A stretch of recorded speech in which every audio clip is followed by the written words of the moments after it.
Woo! I know we fall back. Let's get this thing going. Let me get this camera straight, you guys. How's everybody doing this morning? It's time to go. It's our bottom line time, y'all. Let's do it. Hope everybody's having a fantastic day, because guess what? I know I am. It's Purple Sunday, y'all. What's going on with you? How everybody doing? Let me get this camera straight. Trump. Why is the Trump administration cutting funds to sanctuary cities? We about to find out, you guys. Happy Purple Sunday. I know the camera's crazy. Let me get it straight real quick so that we can start our show. Shout out to Rebecca. I see you in the building. I see Mark Dorfman in the building. I see who that over there? Batty in the building. See Liberty. Okay, hold on. Let me get this right. I'm getting too good at this. Is there such a thing as too good? Because I think your boy is getting too good at this. Looks pretty good on that camera over there too.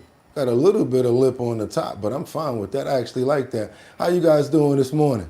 Like I said, you could have went anywhere. Fact of the matter that you came here to chill with me on Purple Sunday. I appreciate you all. See what time are we working with right now? Okay, we pretty good in the hood. We good in the hood. Good in the hood. We all good in the hood. I think so. Yeah, I see everything. I can see clearly now. The camera's clear. Good morning, Jeff. What's going on, Batty? How you doing, Liberty? What's going on, Mark Dorfman? Everybody, y'all ready to get it in? It's Purple Sunday, you guys. That's right. Got our audio good over here. Double check. Make sure that we good with our over here. I think we doing pretty good for a good show. I think you guys, we going to have a good one this morning. Let me see something. Should I raise that up again a little bit? I know Batty. She'd be like, just give it a little more, Gotti. I'm just going to do that for you right there, Batty. Just for you. Just for you. Just for you. Yeah, and I think the whole screen is in there too, so I'm not going to be greedy. I'm going to be happy with that. Everybody, I hope you're having a fantastic weekend. I know I am. Every single day I get to wake up and do this, it's just another blessing. So you know what I want to do first before anything, right? Since we do have a few moments, I'd like to start off with a morning prayer for Sunday so that we have great security.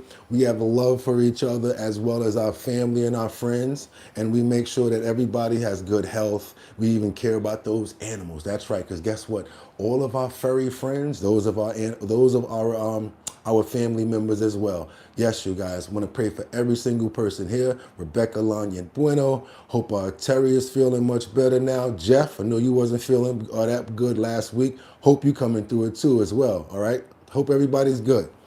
It's time to start the show. Amen. Let's go, you guys. It's time to get it. Where we at with this time right here? Up, try to cut out on me. Let me put you back. Okay, turn that up. Check on our time one more time. Yeah, we early, y'all, but guess what? It's always better to be early than late. Remember that. If you got to sit in front of the job interview for an hour, so they might say, wait, he been out there for an hour? You get the job. Put the work in. Leave it all on the field. And let's do it. Y'all ready to go? I think he's ready to go. Not yet, huh? Okay. Still got a little bit of beating around the bush time for this guy. Kind of taking his time this morning. So I guess I got a little more talking to do. Let me see what we got with this over here. See who we got up in the chat this morning. We got Rebecca Lanyan. I see my boy Casey. That's right, you guys. It's Purple Sunday. What's up? That's right, your real HOBL fam. Hope Batty's up in here. Batty, go ahead and give me a shout out on the camera work. I always want to make sure that the camera's straight. Got a new strain yesterday, OG Kush Killer. Oh, I want to see what's up with that.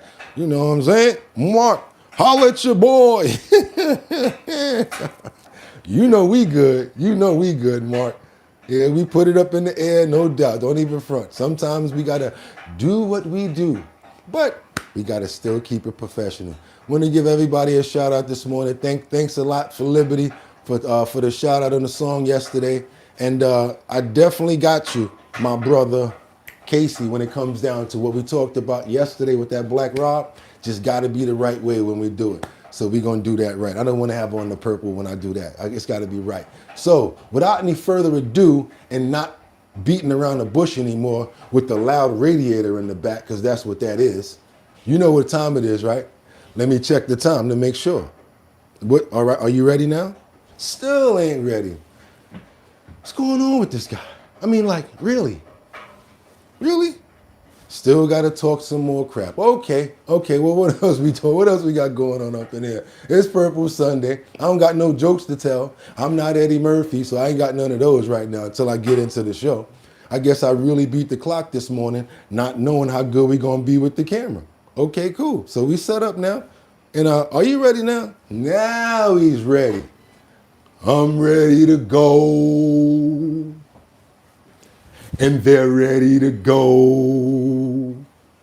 I said it's time to start the show. I hope you're ready, yo, yo, yo, yo, yo, yo.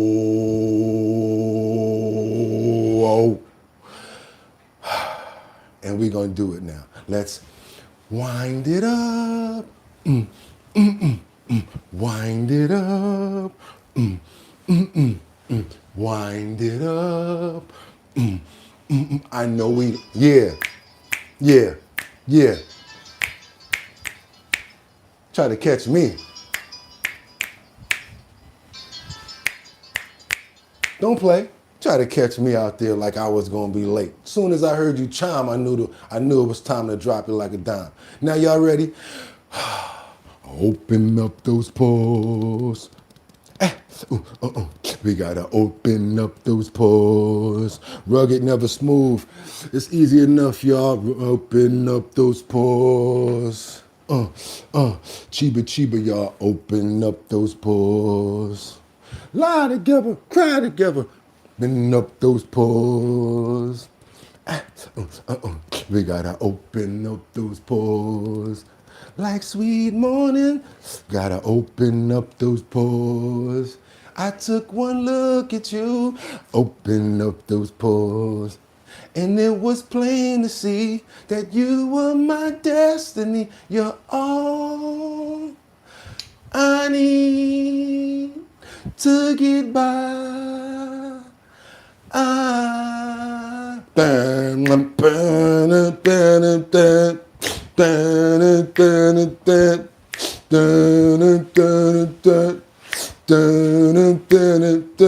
You're all like sweet morning. I need to get by. Y'all know where we going with this.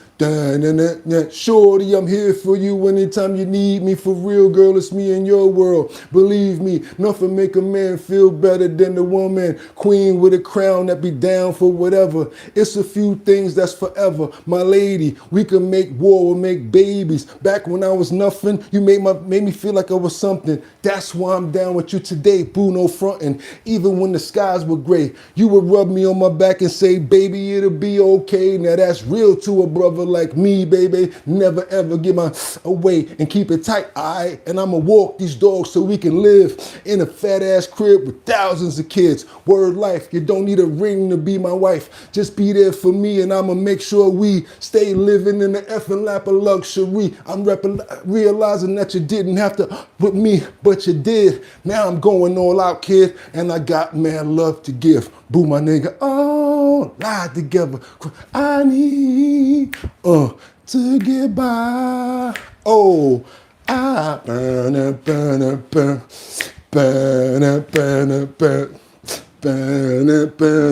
That's the joint right there. Burn it. RZA killed that. And y'all know why I'm open, right? Cause if boom, that beat. It's January 16th. That's right, y'all. 2026. I'm your host, BOOGOTTINYC, and this here's our bottom line. Where we be talking about this and that and that and this and this and that. And that, what we be talking about this and that and that and this and this and that just got me lit. Oh, I need to get, yeah, that's that joint right there, Mary J. Blige and Method Man.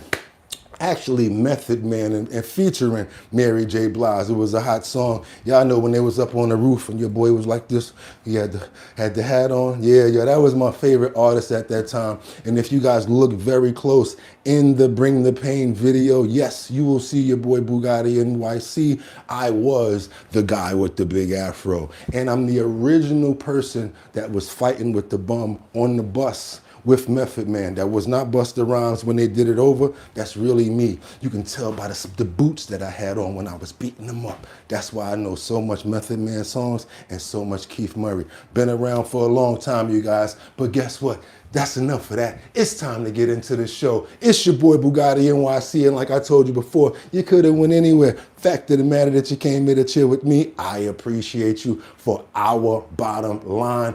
Purple Sunday, y'all. Let's turn up the volume because it's time to get it in. Trending topics, current events, my antics, and much, much more. But guess what? You can't forget about the #1 show, which is Our Bottom Line, and the #1 chat, family, and co-host in YouTube history. You guys, give yourselves a round of applause because there's no me without you. With that being said, you guys, you know where I'm going into now. I got 5 on it. I'm gonna stack 5 videos at a time. All I'm gonna ask you guys to do is stay on point, stay on topic. Let me know where you're chiming in from, because I love to get content from where you guys are. Why? It keeps the dialogue common. Like, wait a minute, just got some stuff from up the street or down the block or my town. Just turns me up, and I just love doing that. And guess what? Without any further ado, I'm really ready to get to work. Talked enough, did enough intro. Hope you guys appreciate the song. It's time for me to get to work. So guess what? Without any further ado, let's get into these titles. Let's go. Now, what do we have here this morning? We've got Trump.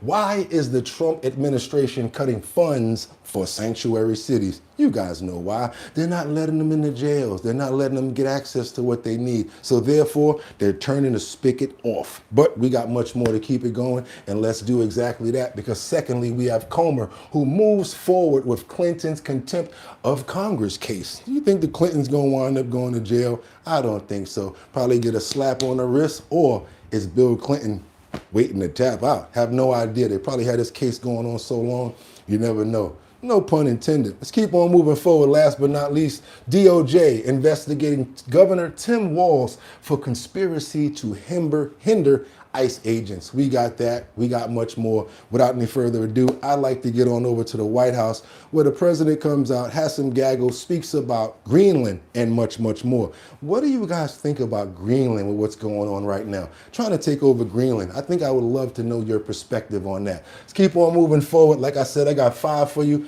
Gonna stack that, get it up, and then I'll be in the comments. Let's go, you guys. Happy Purple Sunday. Hope y'all got your drinks, coffee, tea. Let's get it in.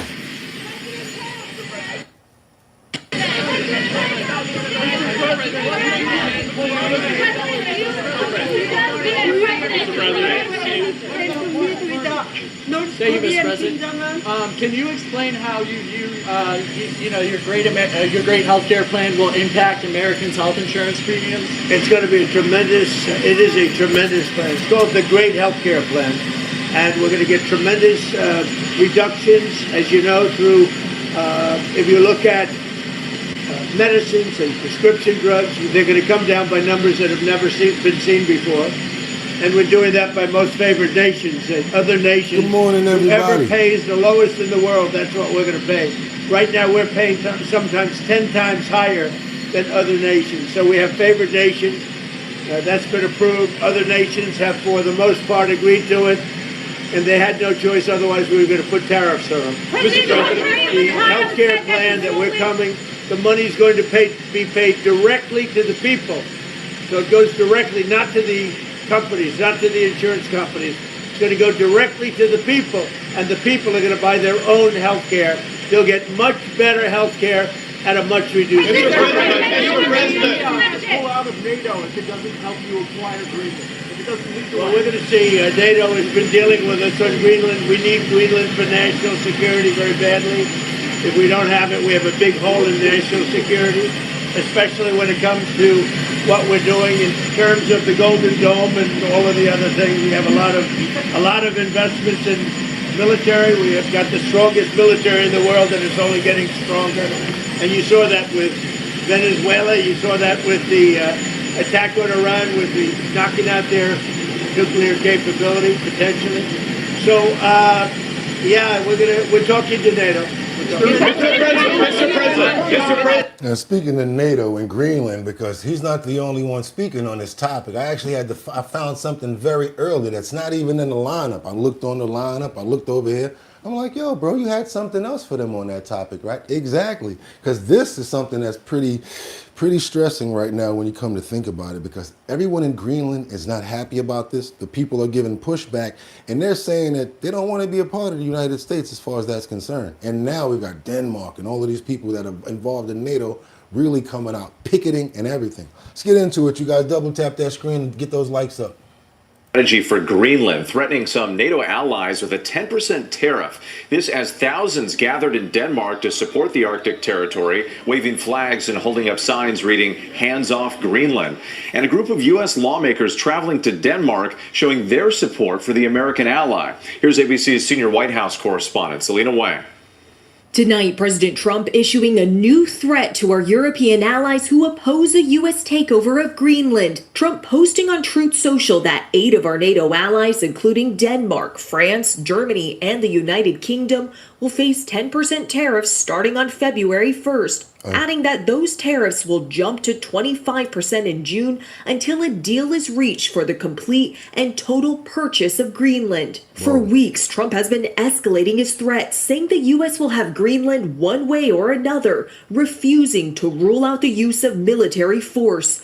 In response, those countries have sent small groups of military forces to the island nation, backing our NATO ally Denmark, which has long controlled Greenland. Greenland's not for sale. It comes as thousands. What the hell was that? Yee! Like, what? That's how y'all talk in Greenland? I understand this is a serious topic right here, but what the hell is yee?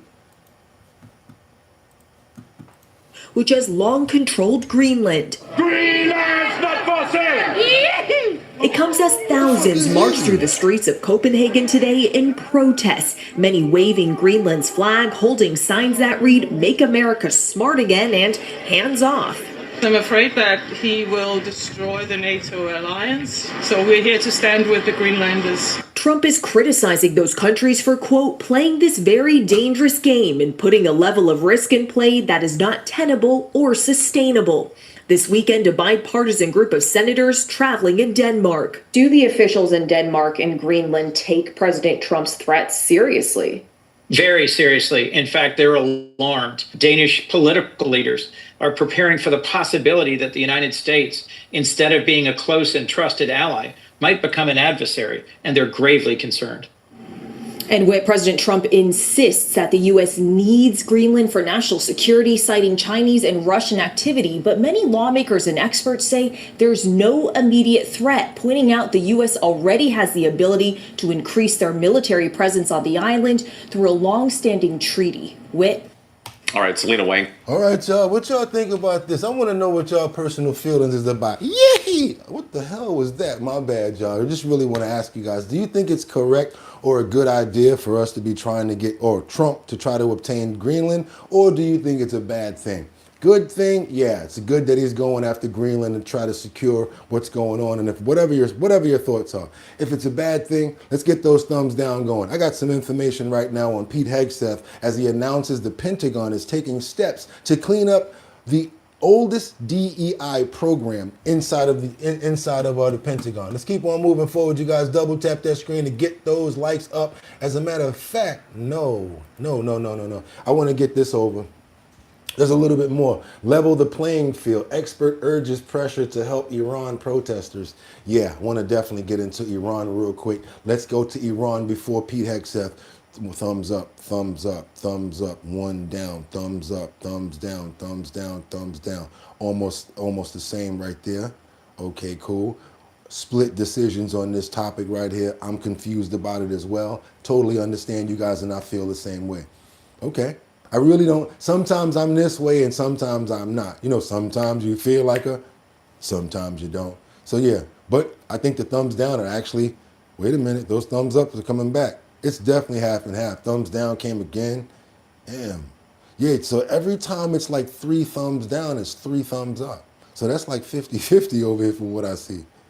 Okay, let's keep on moving forward, you guys. Double tap that screen to get those likes up. See what's going on with this Iran protester situation. Did Arab and Israeli officials convince you to not strike Iran? Nobody convinced me. I convinced myself. You had yesterday scheduled over 800 hangings. They didn't hang anyone. They canceled the hangings. That had a big impact.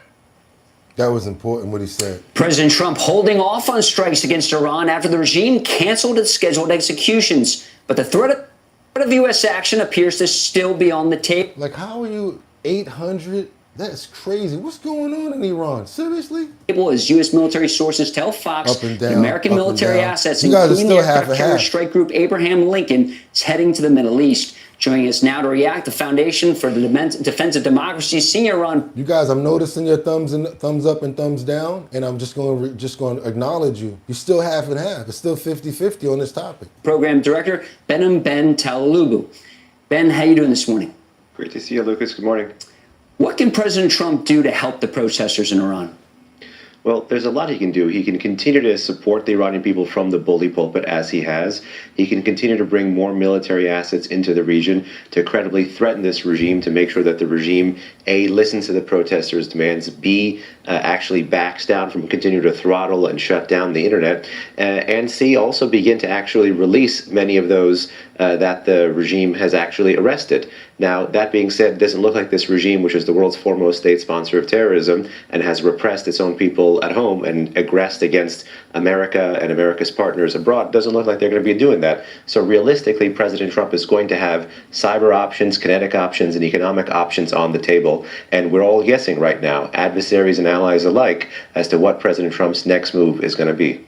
Should President Trump order strikes, what should the targets be? Is it the besieged? Is it other IRGC targets? Would strikes help topple the regime? Well, it depends a great deal on what the larger U.S. goal is, because you wouldn't want strikes to happen at random and not have a concurrent U.S. strategy towards Iran. A few days ago, when President Trump was asked what his overall end game was, he said his end game is to win. That potentially means if President Trump does intervene kinetically, yes, he can level the playing field between the state and the street. He can go after the telecom and the electronic warfare hardware that the regime is using to throttle the internet. He can go after this regime's state propaganda service, the Islamic Republic of Iran broadcaster, which the U.S. has sanctioned in the past. The U.S. can also credibly threaten strikes against the regime's transnational terrorist apparatus, as well as make sure that the command and control that the regime is using to repress its own people is taken out. But then again, why is no other country getting involved in this? It seems like we're getting involved in a lot of stuff, but it seems like nobody else is basically stepping up and saying anything like, okay, we the European nation, or we the Swedish or the Swiss. What's going on? Why is it always the United States coming with the cavalry to try to help these people for these situations, and then we take the hits? And why y'all get mad when we take the spoils? Questions about that, right? Went over and did the Venezuelan situation. Now they got to give up 50 million barrels of oil. Keep on moving forward, you guys. We're going to get into this Pete Hegseth situation. Thank you so much for the love. Do your boy a favor. Double tap that screen to get those likes up, because I really appreciate it. Let's go ahead and get those subscriptions up as well. Let's go ahead and subscribe to the channel due to the fact that we're trying to get to 70,000 subscribers. It's also free. Doesn't even cost anything. Really would appreciate that, you guys. Let's get on over to this DEI situation that we said previously we talked about, but never had the chance to watch the video with Pete. Let's go, Mr. Hegseth. President Trump appointed me as your Secretary of War. I made you a series of promises. What were they? I promised that every single one of your taxpayer dollars would go toward one thing and one thing only: building the most lethal fighting force on the planet. And I promised we would gut the corruptive, unconstitutional, non-merit-based DEI programs that have weakened our military and distracted us from our primary mission. And I promised we would hunt down the waste, the fraud, and the abuse that has run rampant in this department for decades, and to instead redirect that money to President Trump's America First priorities. Well, today, we are once again taking action on these promises. We're actually taking a sledgehammer to the oldest DEI program in the federal government. a program few people outside of Washington have ever heard of, that I hadn't heard of. It's called the 8A program. Now, if you're like me, you're asking yourself, what is an 8A? It's a great question. 8A refers to the Small Business Administration's program to assist, quote, small, disadvantaged businesses owned by a socially disadvantaged individual or tribe, end quote.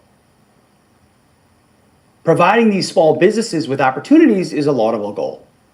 But over the decades, as it happens, they've been taking the 8A program has morphed into swamp code words for DEI, race-based contracting. And here's the worst part. In many, many instances, these socially disadvantaged businesses, they don't even do work.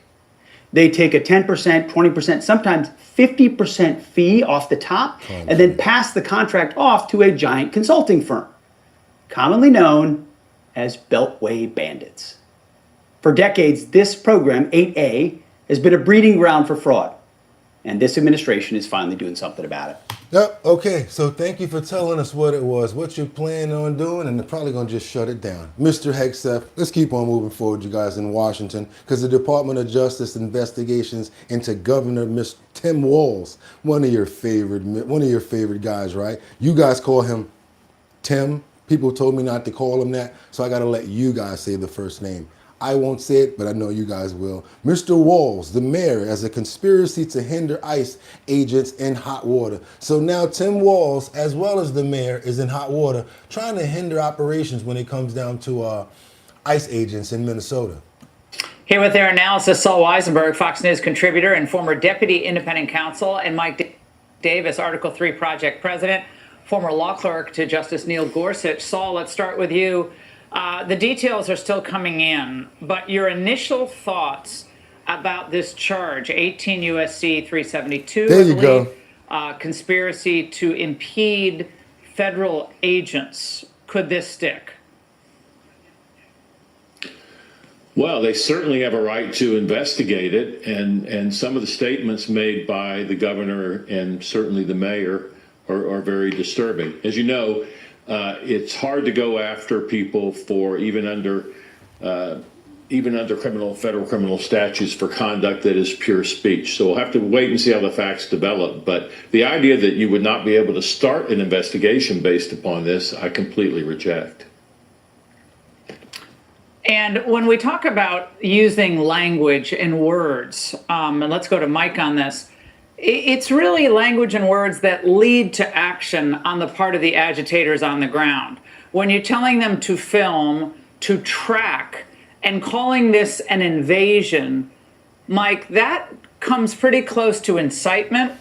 And one would think you get text messages and you get emails. I actually want to hear what Mayor Frey has to say right now. I think we got some dialogue from Frey over here on this one here. And this is what they're really bringing against them over here. Let's get to it, you guys. And CBS News has learned the Justice Department says it's now investigating Minnesota Governor Tim Walz and Minneapolis Mayor Jacob Frey over an alleged conspiracy to impede federal agents. As CBS's Christian Benavides reports, this comes as tensions continue to escalate in Minnesota.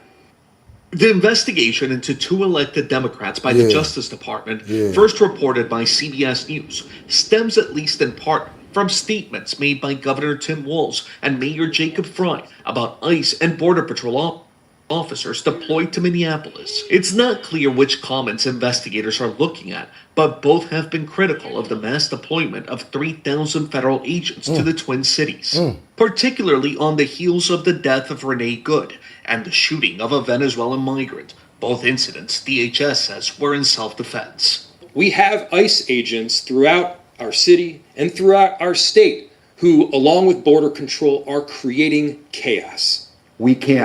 We must protest loudly, urgent. So my question is, if they're out there doing their job, thank you so much, KDS 5083. I really appreciate the $2 super chat. My question is this though, KDS. Everybody, it's $2, but thank him because that's the only other person giving me $2 right now. Appreciate you so much. Do me a favor, you guys, answer this question.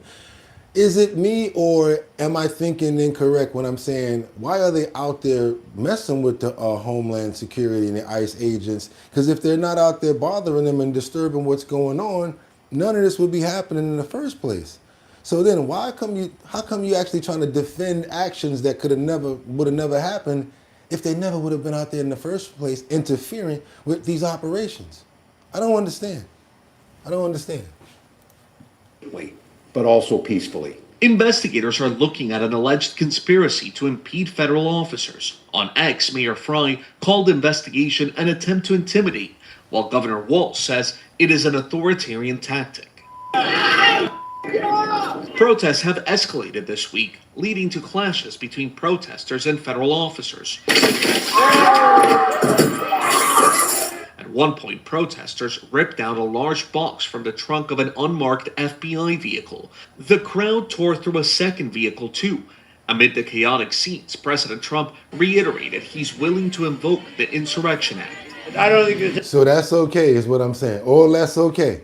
All of that's okay. What they doing is what I'm asking. Smart man. What else? With no interference, nothing to report. Dangerous country, America. These Democrats need to be held accountable for work against ICE. Free USA from Israel. Did the guy hear how many troops told NATO sent to Greenland? Slavery and segregation. Okay, you guys, let's keep on going. There's any reason right now to use it, but if I needed it, I'd use it. Also this week, a family got caught between protesters and ICE agents who deployed a canister of tear gas. Their children were in the car, including a 6-month-old. He was like lifeless, foam or bubbles coming out of his mouth. I had to give him mouth-to-mouth and CPR. And all I remember is like between every breath, I was saying, I'm gonna give you every breath I have until you get yours back. In a statement, DHS said the family was not targeted. Minneapolis police helped get their children to medical care. Cristian Benavides, CBS. Oh boy, people still worried about what platform we get our news from, y'all. We got some new jacks in the building talking about, oh, you watching CBS? Last month it was Fox. The month before that it was MSNBC.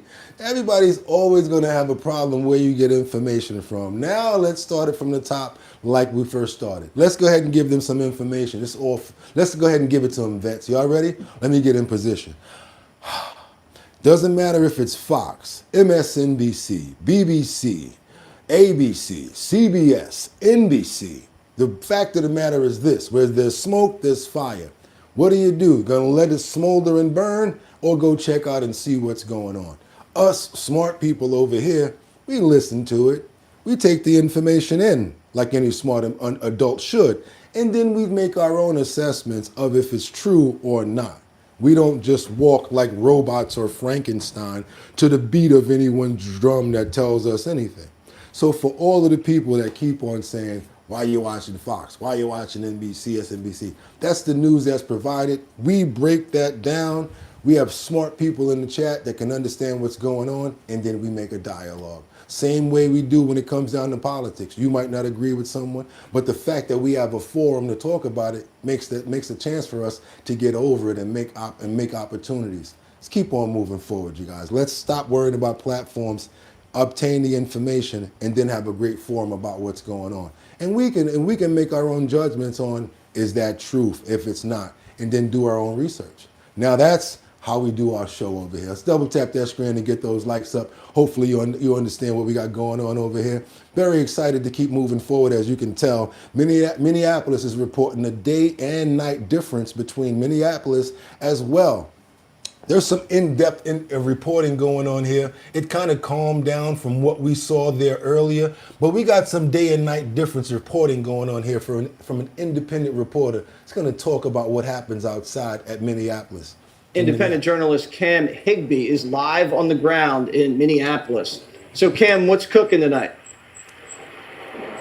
Well, they've started 2 fires just behind me to keep them warm. It's currently 9 degrees. They're still out here. They've also stacked cinder blocks. Not going to keep yourself warm with those. And they're just out here every night. Last night, they tried to pull the fence down surrounding the federal building. They walked through the gate. Eventually, it was locked. It's not good. Please tell me you haven't seen any women holding babies, please. No, but the other night when they broke into the hotel that they believed ICE was staying at, I saw lots of toddlers. and small children that they brought out to a legitimate riot in the middle of the night with tons of violence.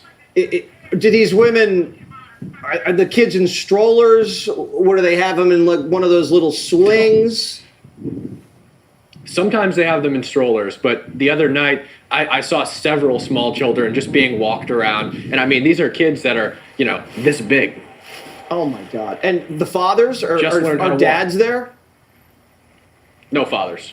All right. So it's no dads, it's moms, and they're bringing kids. That's insane. And how cold is it? It's 9 degrees? Yep. It's 9 degrees. It's bouncing between 8 and 9. Okay. So what's the energy tonight? Is it more of a hardcore crew, kind of the Antifa people, or are there women out there as well? Well, women have found their place in Antifa. There are definitely Antifa types out here. Many of them have passed right by us. They wear their paint gas masks and their balaclavas.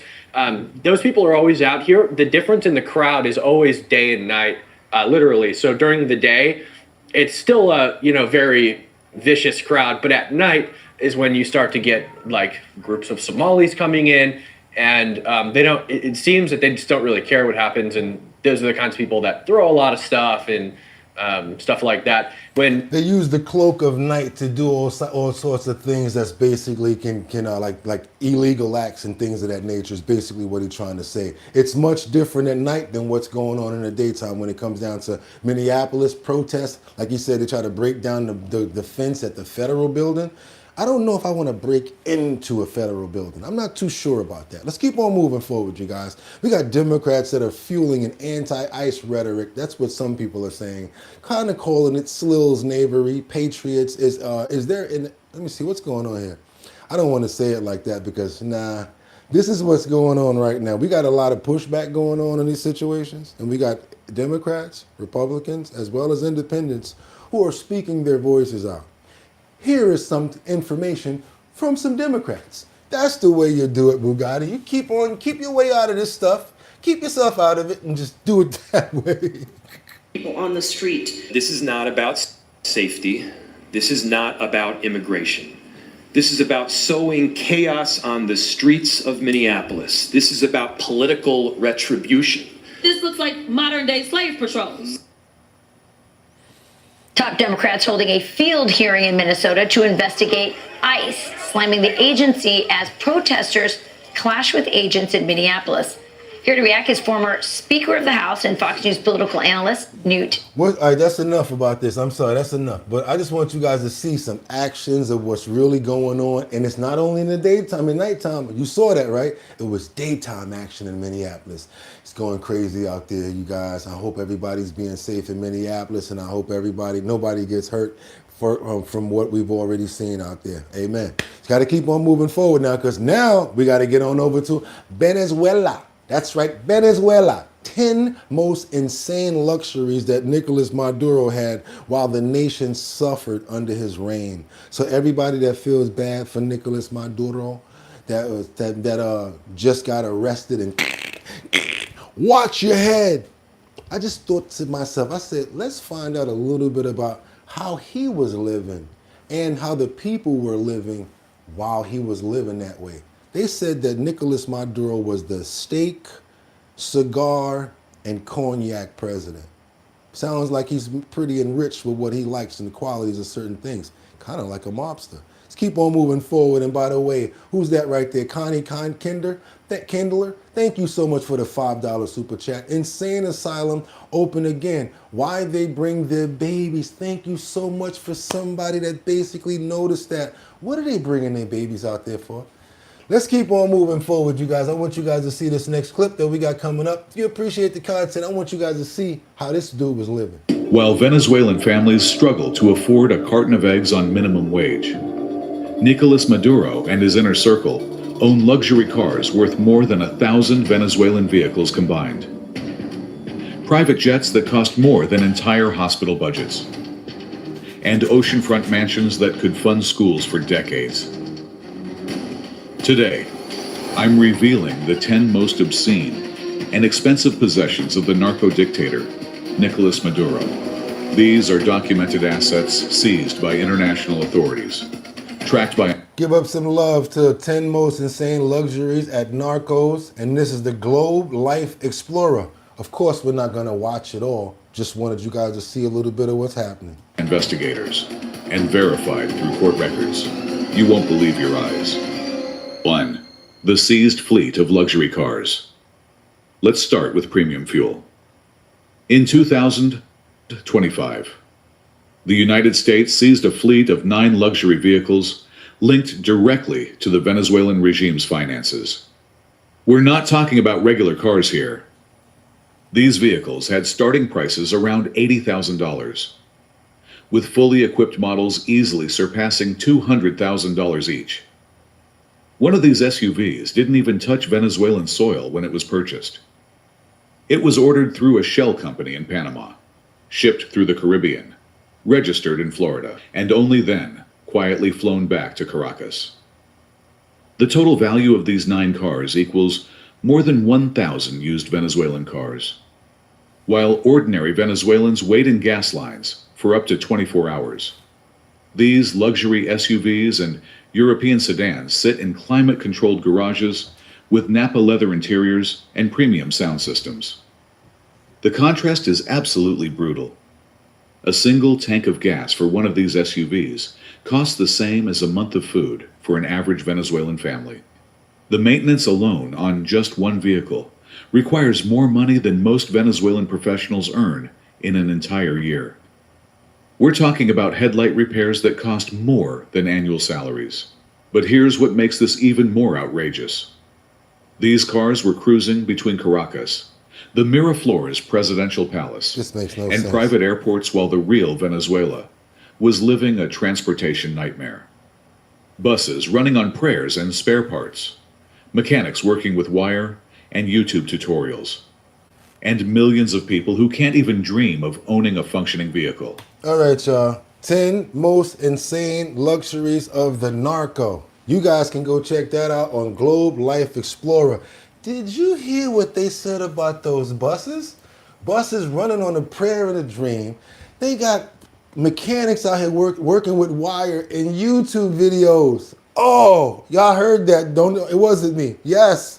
Oh, no one cares. That's pretty terrible right there. Nobody cares, huh? I actually care, and I don't think that people need to be living like that. And with all of those laughters on it, you actually look like a troll or something. So I haven't done this in a while myself, but y'all ready? Y'all ready? Bang! Out of here. Up out of here trying to play around. Bugatti still can get you up out of here. See ya. Hope you have a good time. Bye now. Hope you have a good morning, do ya? Hope we never see you again. Bye now. Let's keep on moving forward right now, you guys. Minnesota, daycare workers are accused of physically suffocating a baby. Oh, no, no, no, no. And you didn't say that, did you? Hope we good, because it can't be something that's true right now. We're going to pray for this immediately. And whoever that was can get up out of here. And I'm back in action over here, right? So y'all want to keep on playing, acting like it's a game at 6 o'clock in the morning while we're reporting real news and not playing around about stuff and staying anal about it. Let's keep on. Let's get those guidelines in here real quick when it comes down to it, Liberty and Casey and everybody. They want to play around. They want to talk about nonsense. They can joke on me or whatever like that, long as it's nothing racial, because I'm rubber, they're glue. Whatever they say bounce off me and stick to you. But if they're not staying on topic and trying to steal another narrative to get people off course, let's get them up out of here. Bang! Out of here. Let's keep on moving forward, you guys. Real stories, real topics, real follow-ups and situations. And thank you for the $5 super chat. We got work to do. We got something to talk about a baby right now, and they playing in the chat. Get them out of here, y'all. Let's go. Here at the podium, we stand united in grief, resolve, and commitment to justice. Today, we come before you with heavy hearts to announce that an arrest has been made in the tragic death of 11-month-old Harvey Munkelbust at the Rocking Horse Daycare. The individual arrested is Thea Ludmilla Russell, born February 3rd, 2007, an 18-year-old employee of the daycare center. She is currently being held in Scott County Jail, facing charges of second-degree murder and additional related charges. This arrest follows an intensive, more than 3-month investigation KDS. led by Savage Police Department's investigation team, who are here today. Everybody thank KDS for the $20 super chat. We're not playing in the chat net right now. We getting them up out of here. Jokes and all of that, laughing faces, gone. Get them out of here. I don't care if we got 3 people left. They were directed by Sergeant Andrew Dames. We are fortunate to have exceptional partnerships and support from numerous agencies whose expertise was absolutely instrumental.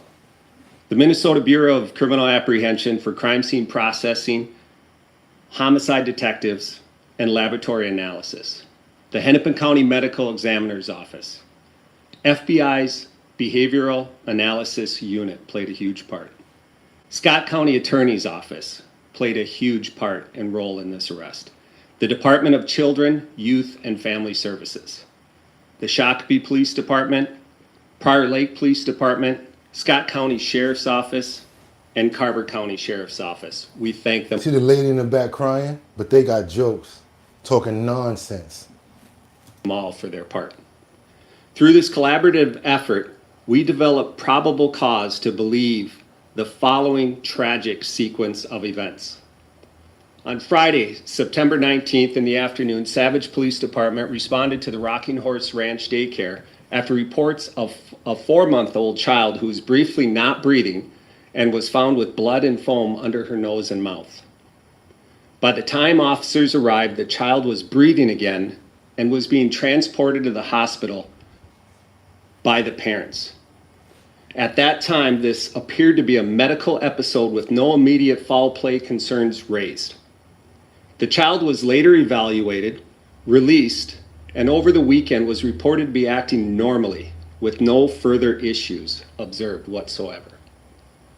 On that following Monday, September 22nd, 2025, at approximately 8:30 p.m., that same child returned to the daycare healthy and well. A short time later, she was again found unresponsive, not breathing, with blood around her nose and mouth.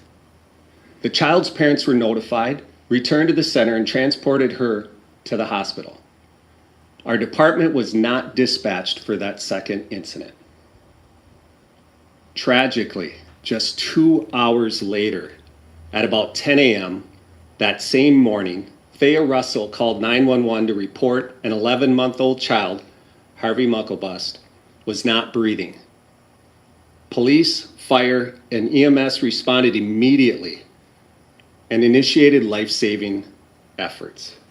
Harvey Mucklebust was transported to the hospital where he, despite all those life-saving efforts, was pronounced deceased at approximately 11:34 a.m. They didn't know that was... It's about time I made Margot Robbins the most hero-packed shooter ever, but... Now we got somebody in the comments that says, why would you bring the baby back? I understand that, but I don't know. It could have been because they don't think that it happened there. They don't know what it came from, what it originated from, or something like that. There's a person in the chat that's saying, I can't handle the truth. I've been hunting for that fool. I mean, I've been hunting for that fool like a savage shark.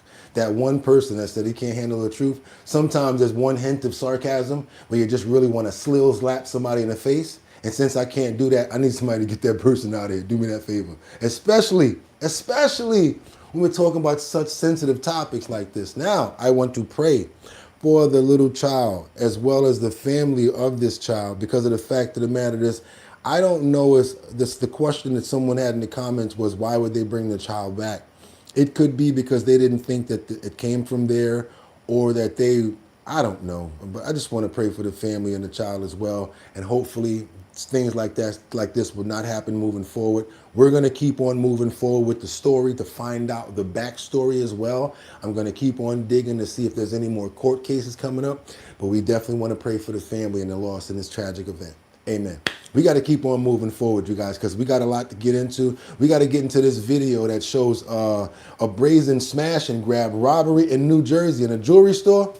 But when you go to the comments, people are saying, This seems like an inside job. Come on, you guys, double tap that screen to get those likes up. Also, if you like the content, go ahead and subscribe. I really appreciate it. We're trying to get to 70,000 subscribers. Also, what are we looking like on that like button? Do we have a few hundred going on over there? Because I think we well deserve it. I don't ask for money from you guys. If you give it to me, I appreciate it. And it's really free. A like is very free, trust me. And it's not just about the like. It's about YouTube seeing that you guys are liking it, and it sends more people over here so that we can have many more people. So I really would appreciate if you can double tap that screen and hit those likes and get those likes going. Let's keep on moving forward, you guys.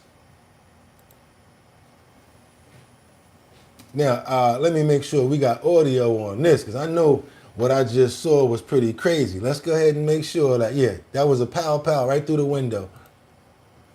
To start whacking through glass cases as they wanted jewels in Jersey City. Now, this happened on Thursday night. Those criminals used sledgehammers to get inside the store and to smash through cases before running off. Eyewitness News reporter Lauren Glassberg talked to the store's owner and has more now on the investigation. It all happened so quickly. 10 seconds of smashing the window and glass door. Once it gives way, 4 robbers enter and start smashing the cases and grabbing everything they can. I just started crying and, thinking like how things like this can happen. Gustavo Sanchez is just shattered by what happened to his Jersey City jewelry shop. It was 6:48 last night. The shop closes at 8. The 3 employees inside fled as those robbers got to work. They came with a laundry bag. They just took it and put it in really like 3 minutes. Everything they just put it in, like nothing. The inventory practically wiped out. We're doing inventory right now. I would say around 1.2, 1.1, everything. They took everything in 3 minutes. Last year, he added an extra level of security glass over the counter, but the cases were no match for the mallets. He has another location in Patterson and is hoping to figure out a way to better protect it and his employees. He believes it's a sign of tough economic times. People are desperate right now, and it's something that we have to, we have to be alert because it's happening all the time. Where the weapons at?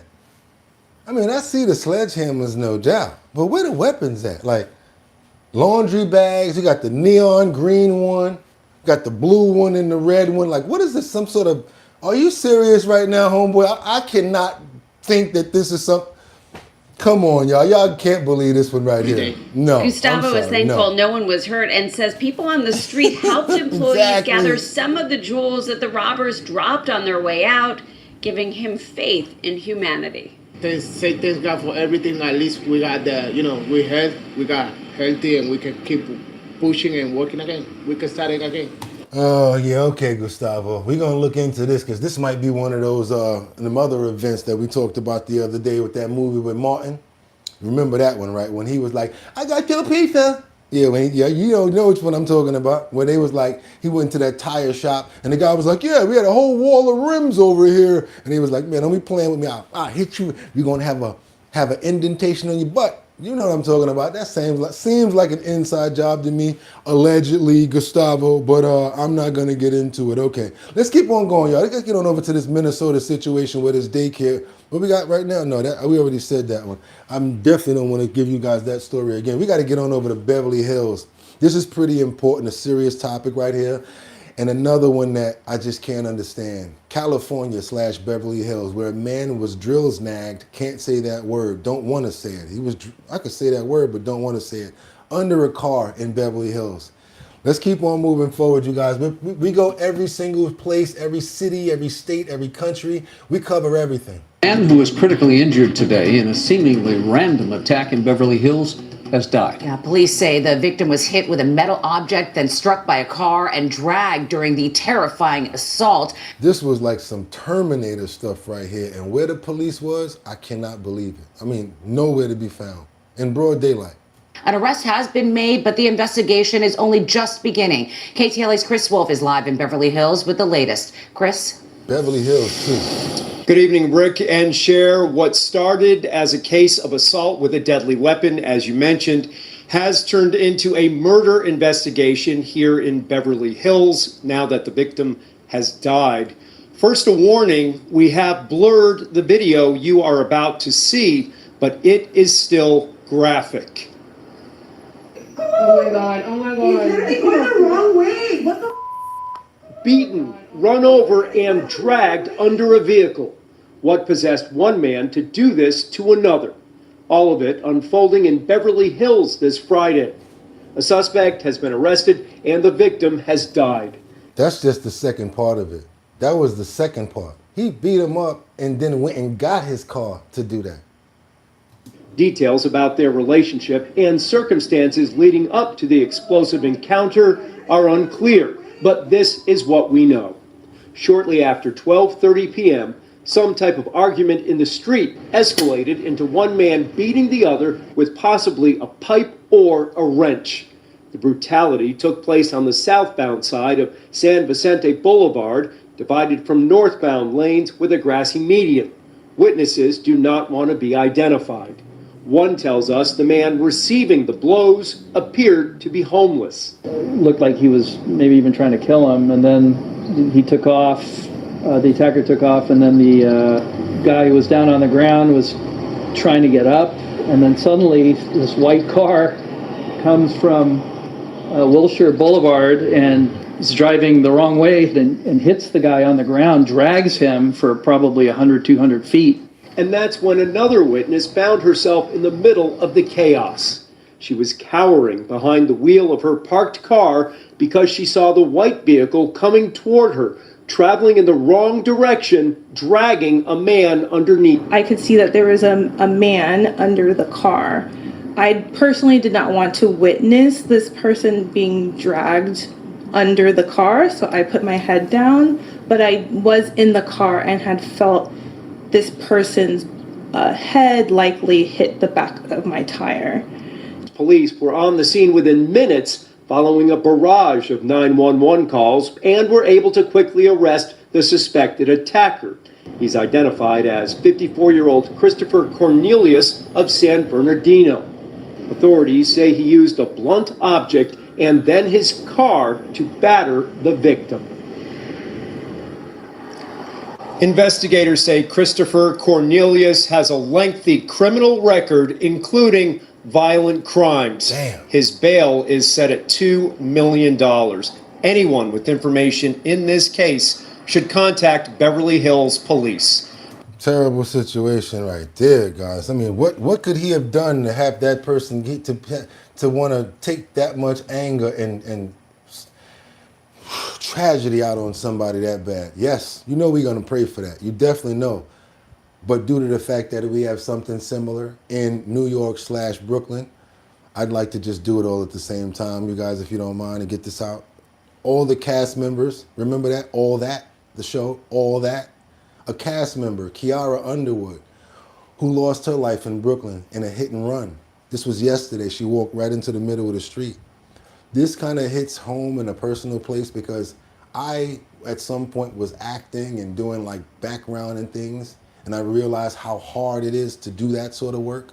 It's really hard for actors to find jobs and to find roles, and if that's all you do, it's really hard for you to find anything else. So my heart goes out in this story to Kiana due to the fact that I understand how hard it is for actors out there. There's no work. It's not that much work. And now with AI coming up, it's going to be even harder for them. So double tap that screen to get those likes up, you guys. I want more people to see stories like this because I think that there needs to be more of a community of people that check on each other, especially in like the acting community and different arts areas where we can reach out and possibly just check on one another and see how we're doing. I know some designers that went through this before when they lost their jobs at certain high-ranking companies, and next thing you know, they're on their backs, and you never know what they wound up doing. So here's I want to do this follow-up, and then we're going to get those prayers in for both situations. And new information on a hit and run in Brooklyn. The NYPD identified the woman killed as Kiana Underwood, a former Nickelodeon child actress who was homeless. Naomi Ruckham spoke with an actress who worked on the same show as Underwood about her success and her struggles. Underwood, Kiana. As a young actress, Kiana Underwood landed a dream role on Nickelodeon's 10th season of All That. Her death has shaken the All That family, including actress Angelique Bates, who is part of the show's original cast. Terrible. Bates remembers meeting Underwood at a cast party in 2005. After giving her a hug, I said, you know what? I'm passing the torch to you. And she was just so happy. But in recent years, Underwood struggled with homelessness, police say. Bates raised concerns about Underwood in 2023, pleading for help on Instagram. She's one of us, and she needs help, but she's not getting it. Knowing now what happened to Kiana and that you did speak up about this, how do you feel today? Horrible. Everything that's happening right now, I pretty much predicted. I said, you know, are people going to wait till it's too late to, you know, that she's gone or she's... I made a saying up about stuff like this, and I think it's past 3 minutes. I always say, I hate to be right about the wrong shit. Yeah, excuse me for the curse, but I say, hate to be right about the wrong shit. He's in jail. The gruesome hit and run that killed Underwood early Friday morning in Brownsville, Brooklyn, was captured on surveillance video. Underwood crossed the street against the pedestrian signal and was hit by 2 different vehicles. Neither driver stopped, and no arrests have been made. A nearby store owner said he'd given Underwood clothing and shoes last week. She would come around and ask for a couple of dollars here and there. And I used to give her a couple of dollars and buy her food. Bates believes this tragedy could have been prevented. As much as she loved her supporters, as much as she loved the franchise, I think she would have loved to know that that love was reciprocated. And she hopes Underwood is remembered for her humor and her talent. Welcome to the cast of all that. Naomi Ruckham, CBS News, New York. Yeah, so I take the hit. I'll take the hit on the copyright for that one right there, whatever. We don't worry about the plays after. We worry about while we're in play. Yes, we're going to take the hit for that because you know they're going to come for that one, but I don't care. I want to pray for the souls of both victims in both events. Also, make sure that we look out for each other as much as we possibly can. I want to pray for strength. I want to pray for humanity and love, please. Because those 3 things right there, I think they really can, and there's not no pun intended, they really can conquer all negativity. Amen, you guys. Terrible, tragic events on both accords. And it's sad that there's not much more of a community that can just like speak out to actors and find out, you know, how they're doing and check on them. There's so much money in movies and Hollywood. They got tons of money. Like, what's going on with some sort of like retirement plan? Or how much money did that show make? Like something, come on now. Terrible situations out here, what's going on with these actors that's quiet and acting like they're okay. That's the sad part about it. Let's keep on moving forward to Washington, where we got these American people who want the Epstein files. That's what you guys want. I know what you want. Everybody wants the Epstein files, and they're screaming at Congress about it. Let's get into it, you guys. Mr. Speaker, you know you've lost in 2026 when Republicans in the United States House of Representatives are openly talking about impeaching the President of the United States if he invades Greenland, as one was quoted today in the press. Okay. So let us be clear. Mr. President, Greenland is not for sale.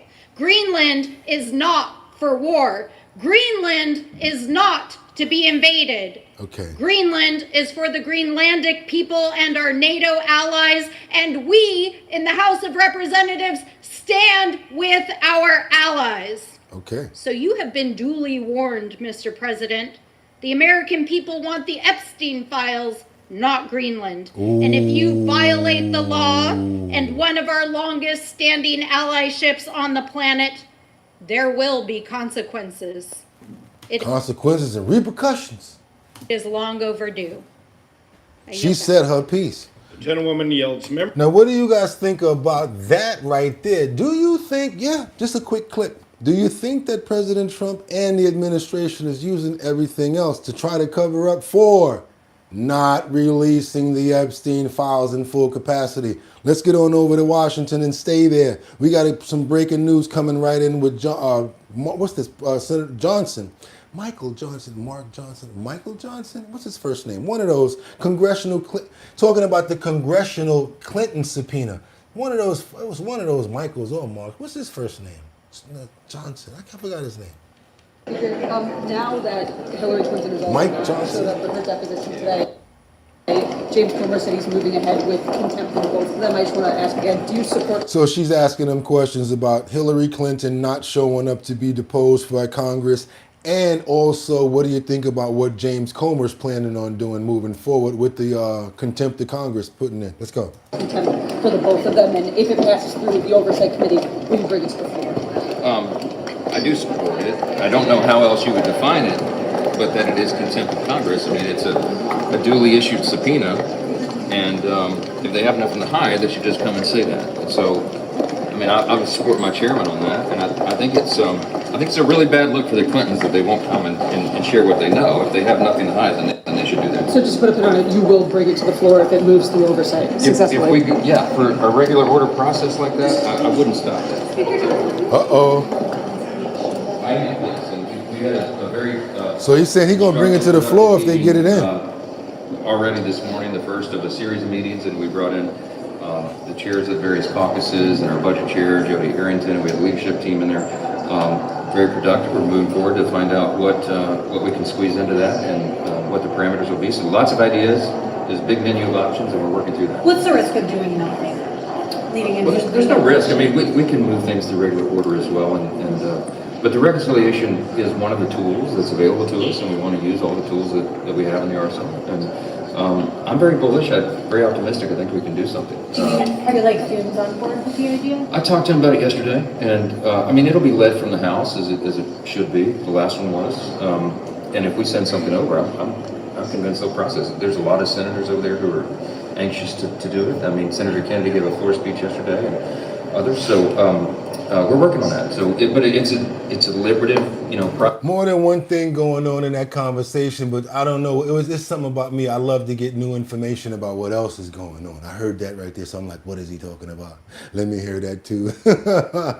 Double tap that screen. Let's get those likes up, you guys. We getting as much information we can. Trending topics, current events, and breaking news. Let's get on over to Les Wexner. We're going to stay on this topic right now because they're saying that Les Wexner is the person that supplied enormous wealth to Jeffrey Epstein. We've already started breaking into the news of Les Wexner when they said that they're going to try to depose him. Yesterday, they were trying to put in another subpoena for Les Wexner for dealing with some other individual that's been accused of 200 SA attacks on children. Les Wexner's name is starting to come up a lot now. He's going to have to come out and say something at a certain point.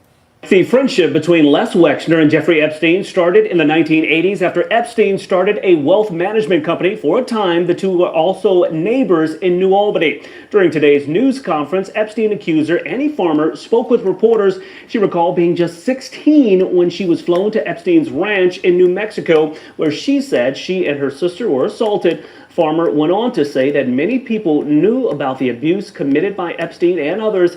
She also says a lot of people funded Epstein's lifestyle and looked the other way. There are names that are very well known, like that of Les Wexner, who everyone knows supplied an enormous amount of Epstein's financial wealth and allowed this operation to happen. So it's, I think, confusing to many of us why there have not been more ramifications for him, and he's been seen as a victim when clearly I believe there's more to it. Just last week, taped interviews with Ghislaine Maxwell, the former associate of Jeffrey Epstein, helped to shed light on his connections to Central Ohio. Maxwell testified that Epstein set up trust funds for all of Wexner's children and restructured his businesses. She also stated that Epstein ran New Albany, which included the golf and the country club. No detail was too small, so he would do the contracts with the staff, I think. And I saw that myself. And he also organized all the trusts for all the children.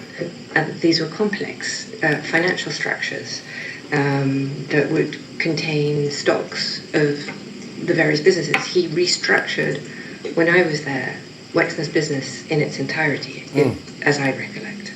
And then not only that, but there were business interests.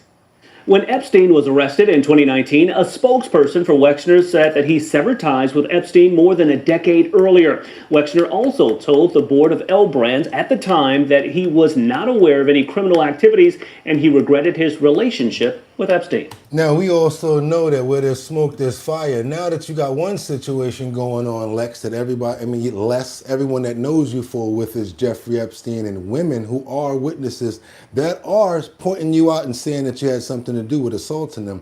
Number two, then we had another situation yesterday where people are coming out in the schools and the academic crowd talking about your affiliation with someone. Where there's smoke, there's fire. Let's keep on moving forward, you guys. I don't know if your money's going to be able to secure you for that long. Let's keep on moving forward, you guys. Clintons, they're facing contempt of court, as you already know. Now, they're moving ahead with the charges. Again, I want to know what's going to happen with these charges. Are they looking at jail time? Are they going to be sanctioned? What's going to happen? Said they, quote, have already provided the limited information they possess about Jeffrey Epstein and Ghislaine Maxwell. They called the effort, quote, nothing more than a ploy and attempt to embarrass Trump's political rivals. Chairman Comer spoke to reporters outside the hearing room where Bill Clinton was due to testify earlier today and laid out what is coming next. Take a look. As a result of Bill Clinton not showing up for his lawful subpoena, which again was voted on it unanimously by the committee in a bipartisan manner, we will move next week in the House Oversight Committee markup to hold former President Clinton in contempt of Congress. All right. So Chairman Comer joins us now. Is it true that Peter Navarro was held in contempt and he went to prison, and Steve Bannon held in contempt and he went to prison? Did that happen in those cases? 100%. When Democrats subpoenaed Republicans and the Republicans didn't show, they held them in contempt, and the Department of Justice prosecuted them. And do we have 17 chronicled examples of Jeffrey Epstein visiting Bill Clinton when he was president of our country? Yes, Sean. When Bill Clinton was president, Jeffrey Epstein went to the White House 17 times, and then post-presidency, Bill Clinton flew on Jeffrey Epstein's plane at least 27 times. Whoa. So that shows they were close. Again, no one's accusing Bill Clinton of any wrongdoing. We just have questions. And the Democrats in Congress, they've gone, all full war mode on trying to get people in to talk about Epstein. But when it came to Bill Clinton, initially the Democrats voted for the subpoena, and they said, yeah, we want to hear from Bill Clinton too. Today they were a no-show. Uh-oh, I guess Bill was blowing a little more than a saxophone.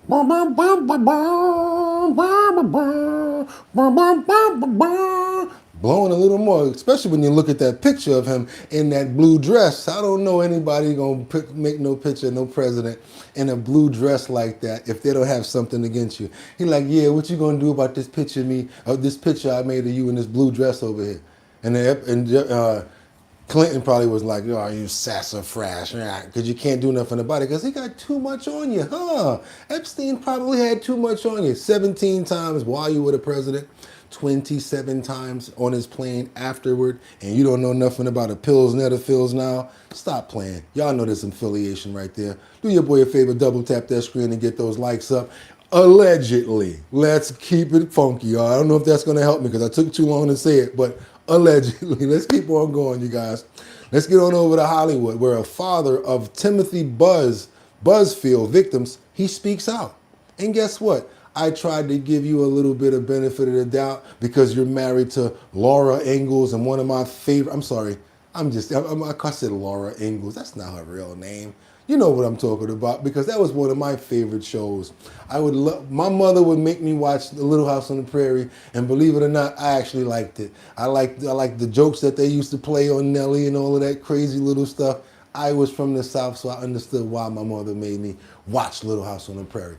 So was that Melissa Gilbert, correct? Melissa Gilbert, her husband. We're talking about his situation right now. And again, where there's smoke, there's fire. This is more than one time. There's people speaking out, and this person here has an actual account of guilt where he confessed to the father, but the father did not get him arrested because he said that he was going to get therapy. Let's get into this, you guys. He was pretty good in trying to cover himself up, but not any longer. A woman claiming she was sexually abused by actor Timothy Busfield when she was just 16 is speaking out to Inside Edition.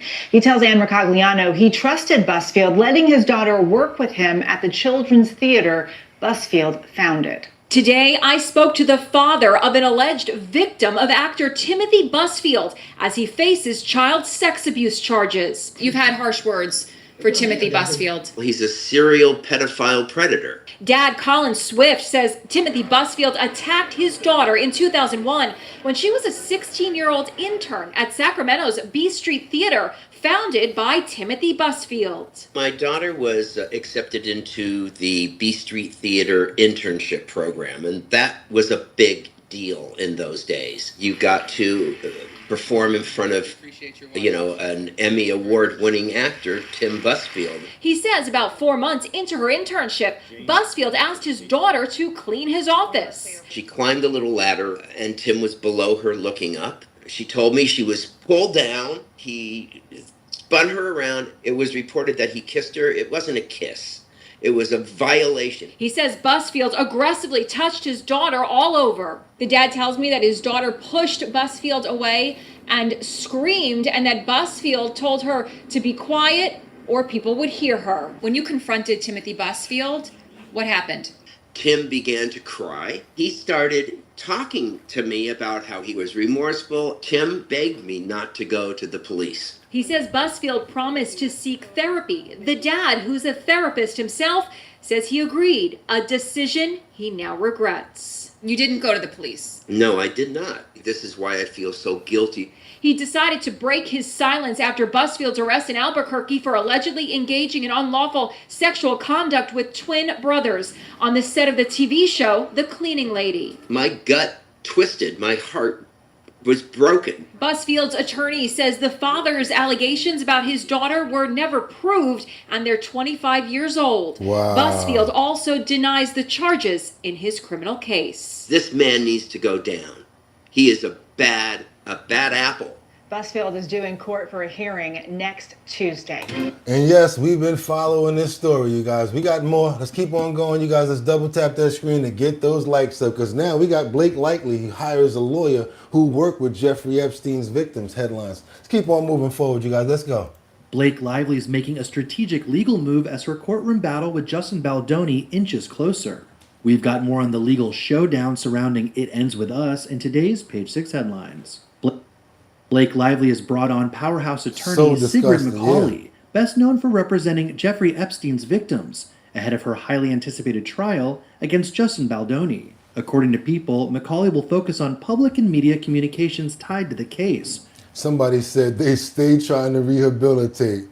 You can't rehabilitate certain people. Exactly. You're talking about that therapist. Know exactly what you mean by that. Joining Lively's existing legal team as they prepare for proceedings in New York.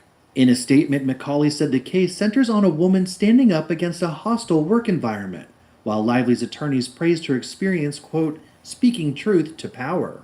The lawsuit stems from Lively's December 2024 claims against Baldoni, which include alleged sexual harassment and retaliation, while his $400 million countersuit was ultimately dismissed. A key hearing is set for January 22nd, with the trial now scheduled to begin in May. Hilary Duff is making noise not just with new music, but amid some very public mom group tension. The former Disney Channel star dropped her steamy new single, Roommates, pairing candid sexual lyrics with a sultry music video. Okay, I'm not going to promote your video. I just wanted to get that out there about the case that you got and the similarities that you're using one of Jeffrey Epstein's lawyers in order to take care of it. Let's keep on moving forward, you guys. But if you appreciate the content, I would appreciate if you could hit that like button to let everybody know that we're over here covering new events, trending topics, and much, much more. Do your boy a favor. Let's get those likes up. Also, go ahead and become a member. Hit that subscription because we're trying to get to 70,000 subscribers. If you hit the bell down there, that'll give you notifications on when we're on. And we're always on. Let's keep on moving forward, you guys, because now we got this police officer who's accused of helping her brother aid in covering up a crash that a teenage girl, she was trying to aid in the bed, trying to slow down the process when it came down to the investigations because she's in the police office. She's a police officer. Check this out, you guys. Let's go and get in this topic right here. More tonight about the allegations against a Bethel police officer. She is accused of helping her brother evade a deadly crash in Shelton. That officer turned herself in to state police this week. We learn more tonight. News 12 Connecticut's Marissa Alter. Jasenia Biamonte joined Bethel Police in 2016, according to an old post on the department's Facebook page. The 32-year-old patrol officer now finds herself on the other side of the law. Biamonte is charged with accessory to evading responsibility, third-degree hindering prosecution, and interfering with an officer in connection to a crash in Shelton that killed 14-year-old Chloe Ramsabag. Biamonte wasn't directly part of the crash, but her brother was, and according to her arrest warrant, she knowingly and willfully impeded a police investigation, delayed contacting police and emergency services, and utilized her professional law enforcement training and knowledge to obstruct and hinder the investigation of this collision. He was drunk. Police say Biamonte's brother had been drinking before he caused the three-vehicle collision around 12:40 in the morning on January 12th of last year. According to the warrant, he fled the scene and called his sister, who picked him up at a nearby parking lot, but waited an hour and 16 minutes to call 911 and report the crash. Before then, she allegedly spoke with a Bethel sergeant and asked if her brother would have to take a field sobriety test if she brought him back to the scene. Instead, Biamonte drove him to the hospital. She was not on duty at the time, but has been placed on administrative leave. Bethel Police released a statement saying in part, the Bethel Police Department takes these matters seriously and holds its members to high professional and ethical standards. Maintaining public trust is a priority for this department. She needs to be demoted, or not demoted. She needs to be kicked off the force for that. You can't do stuff like that. It's not legal to leave the scene of a crime, first of all. If anything, I know that's your brother, but worst case scenario, she's supposed to take him straight to the precinct. Yep, you're a police officer, you're a cop. Supposed to take him straight to the precinct. Do your boy a favor and double tap that screen to get those likes up. Also want to pray for all of the kids that were affected in the previous clip by this possible pedo, because we hadn't done that. If any of these stories are true, definitely want to make sure that we take the children's sides, just in case, to make sure, because again, where there's smoke, there's fire a lot. Thank you so much, and amen, Lord. Please protect the children. And I ain't trying to be funny, but I believe the children are our future. Teach them well and let them lead the way. Show them all the beauty they possess inside. Man, leave the kids alone before you get hurt. Don't mess with the wrong person, because you will get pow! Stay in your place. Keep on moving forward, you guys. We got this other situation where this little kid, another situation that we have to get on top of is video game and toy addiction. I'm going to say video game addiction. I think it's even worse when it comes down to children.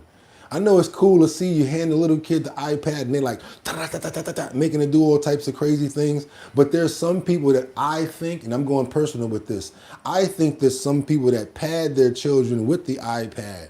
Instead of letting them learn stuff in human days and being sociable, going outside, maybe talking to other children, they just give them the iPad or put them in front of the television. So they know Coco Melon more than anything else. They know Roblox more than anything else. Yes, they're good on the iPad because that's all you got them doing. And if it's not the iPad or a toy, something that has to do with it, it's video games. Whether it's Nintendo, whether it's PS, whatever. Kids start to get addicted to that stuff, and it starts to have like some sort of D-rug in their head where they feel like they really need it.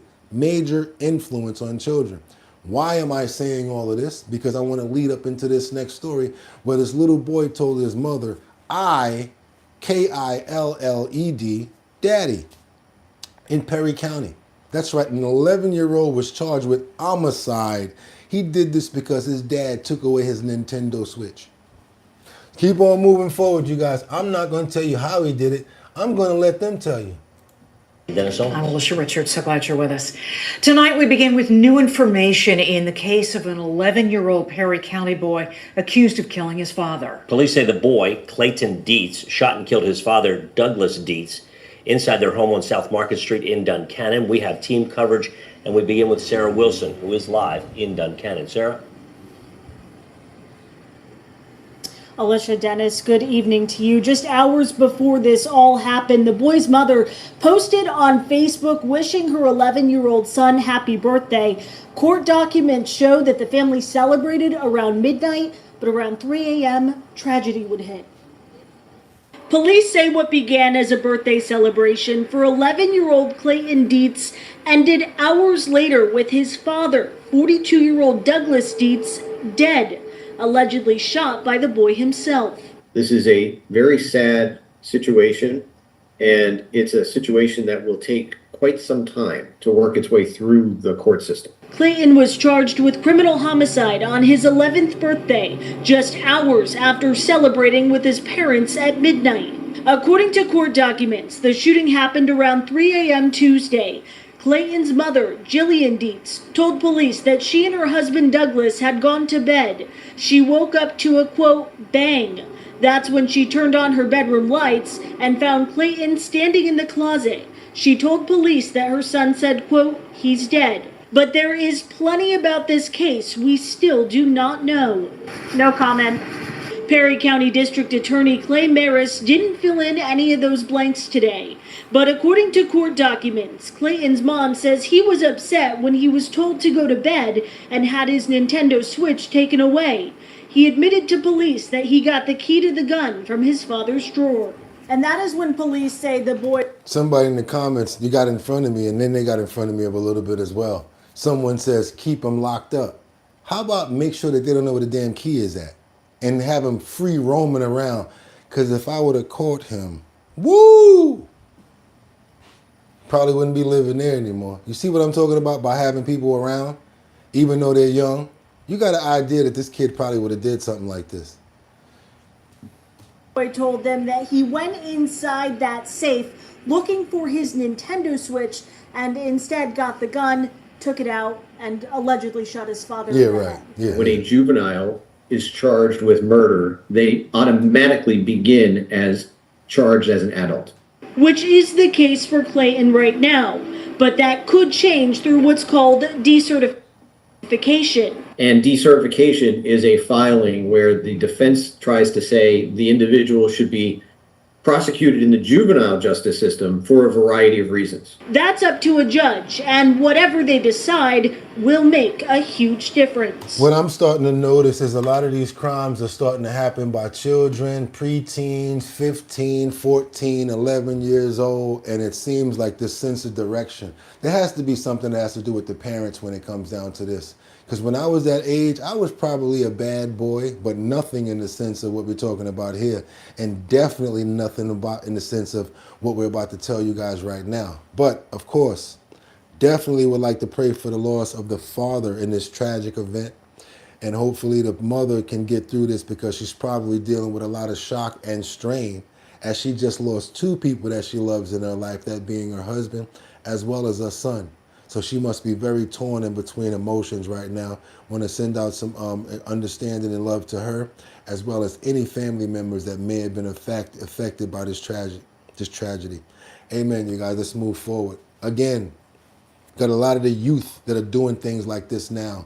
14, 12, 11. I don't know if it's direction. I don't know if it's video. I have no idea what it is. I want you guys to see these two boys right here who've been charged with murder as well. And basically what they did in this Portland store, these workers lost their lives in a pow-powing. Stole vehicles, went across state lines, got pow-powed themselves. I'm talking about something that would have just came out of a video game / movie. That's why I keep on going back to Grand Theft Auto when I think about these things, because there's only one thing missing, and that's the video game element. Let's keep on moving forward, you guys. Let's go. A 12-year-old and a 15-year-old are facing murder charges after a deadly shooting at a Southeast Portland convenience store last month. The two boys were arrested at a home in Vancouver yesterday, where they face new charges. Fox 12's Julia Lopez joins us live from 3D's Market in Portland. Julia, what can you tell us? Y'all not I've been gonna talking believe to this. 3D's Market regulars who told me they're still shocked this shooting happened in the first place. Y'all not the gonna store believe owner this. doesn't want to appear on camera, but says the most disturbing thing is how young the alleged shooters are. As the community continues to mourn 33-year-old Santi Rai, the owner of 3D's Market where he worked in Southeast Portland, tells us she's shocked the gunmen arrested for his shooting are, quote, children. On Wednesday, officials arrested two boys, ages 12 and 15, in connection with a different incident in Vancouver just days after the shooting in Portland.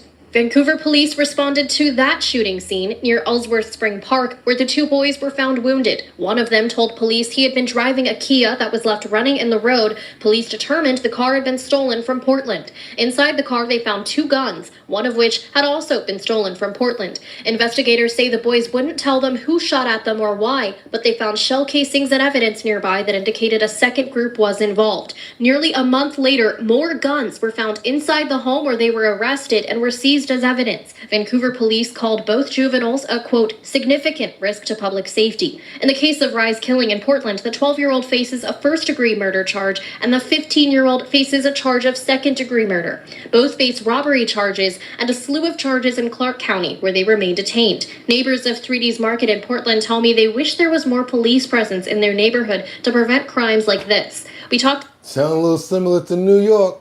with a close friend of Santi Rye the week after the shooting, who continues to raise funds for the family he left behind. The loss we have faced is unbearable for the whole community. I couldn't imagine what their parents, siblings, and then also his wife and two beautiful children are going through.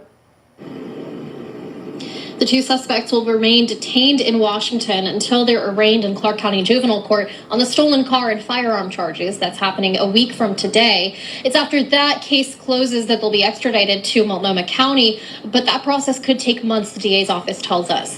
Hope they don't get out before that or get no release on their own recognizances, because it's sad to say, but those two, yeah, they definitely at the right place where they need to be at. I want to pray for the loss of the life of the family, the father in this terrible, tragic event.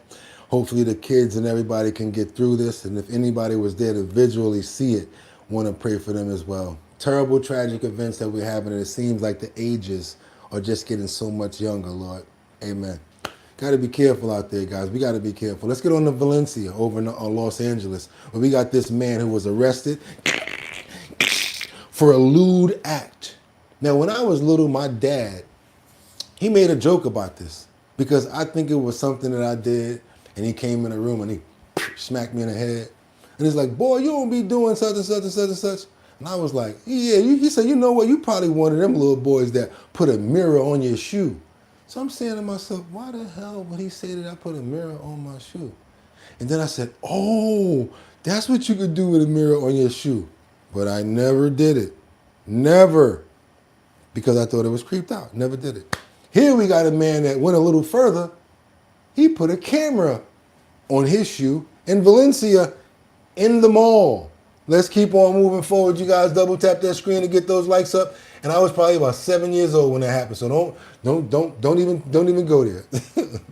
A disturbing crime up in Valencia. Deputies arresting a man accused of filming under women's skirts using a foot-mounted camera. What? The suspect was caught on surveillance video at the town center mall. This was back in July. Santa Clarita Sheriff's deputies just arrested him this week, but the 35-year-old suspect is already out on bail. KTLA's Sandra Mitchell is live in Valencia with more. Sandra.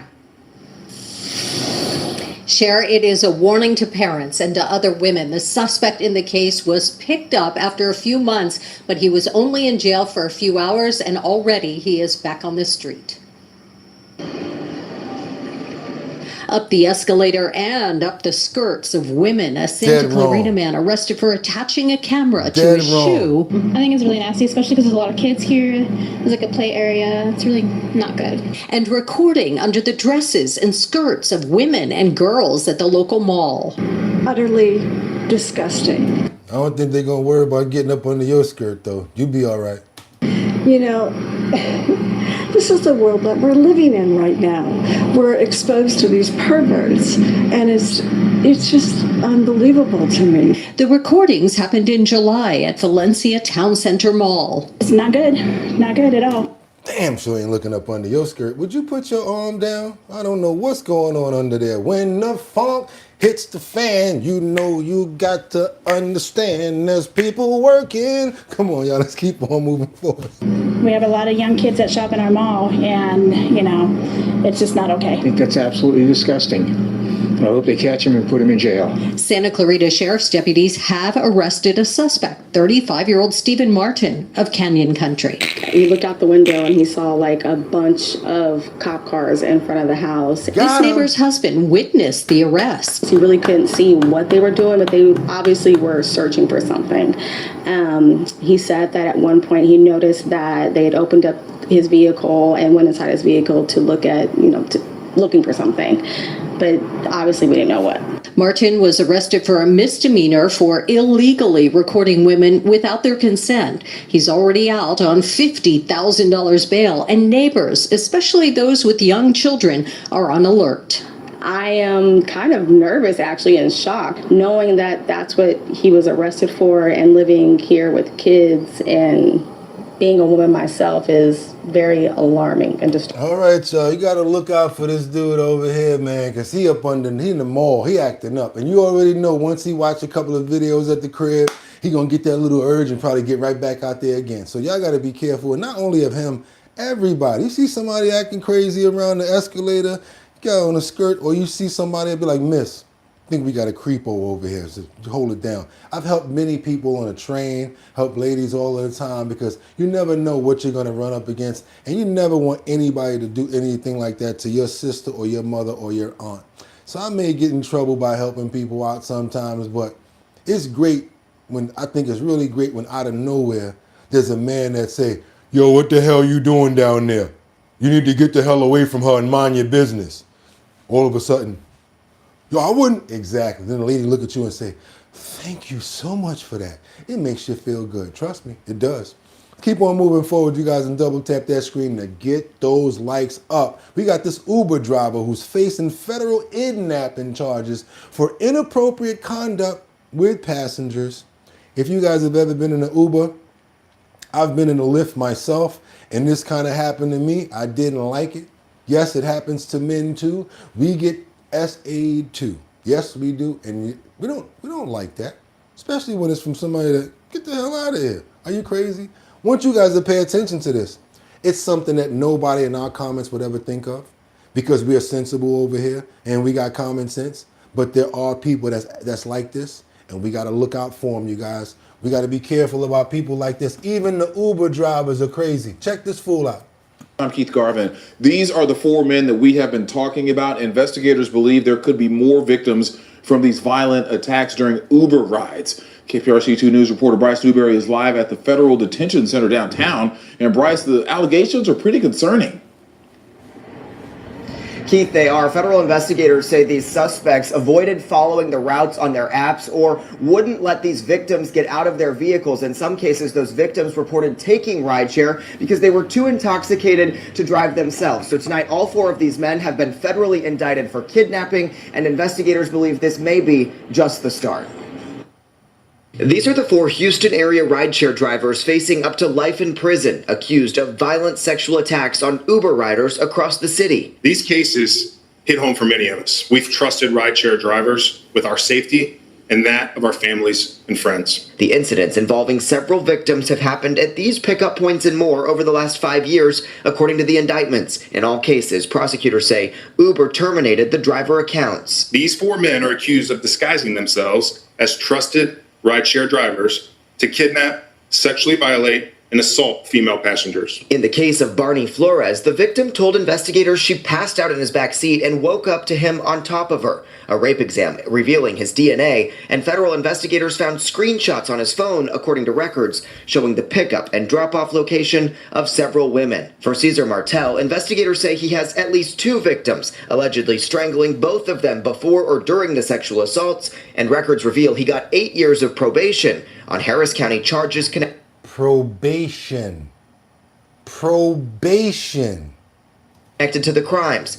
But now he's one of 3 defendants already charged at the state level, facing federal time. There's certain federal structural advantages that we wanted to bring to bear in these cases, given the gravity of the offense. 42-year-old Abdu Mbake is the only defendant not in custody. He's been wanted since last October, records show, but investigators say he booked a one-way flight out of the country last summer. He got the same thing Cam got, that IBS where it make your lips look like that. You see that pink stuff that's in his mouth? Yeah, that's IBS. People that have that, allegedly.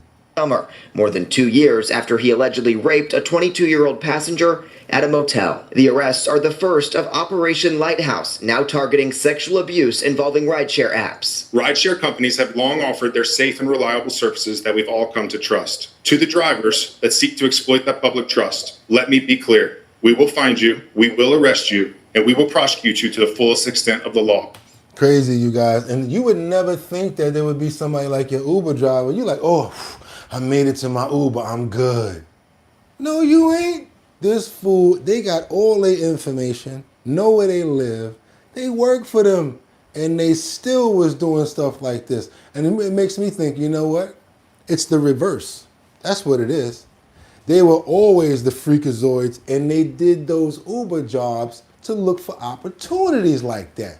That's why they took those Uber jobs. Oh, Friday nights, late nights, I'll go by the clubs, pick up the girl.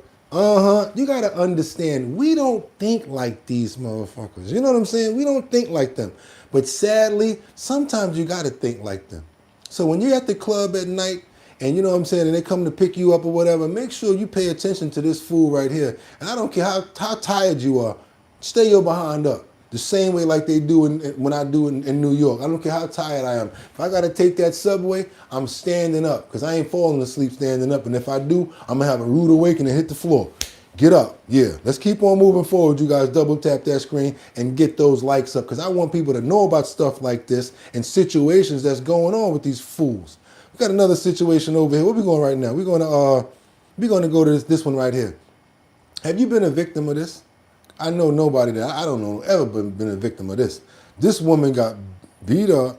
Thank you for the love. Appreciate it so much. She got whooped, and she got held captive for ransom in Wilkinsburg. And luckily, when they pulled into the gas station, she got out. She's a barber, hairstylist, a beautician. So now somebody wants to book you. Now you got to go to their place and do the work, right? Be careful when you're getting booked if you're an independent contractor, because things like this, we do not want to happen to you. Terrifying kidnapping ransom plot targeting a woman in Wilkinsburg. Police say the target was lured under false pretenses, beaten, blindfolded, and held captive for hours, while suspects demanded thousands of dollars from her friends and family, threatening her life if they didn't pay. Shelley Bortz has the details. Police say this BP right here became the woman's only chance to survive. After being held captive for hours in a nearby home, police say she was forced into the back seat of her own car. And when the suspect stopped right here at this BP, she ran.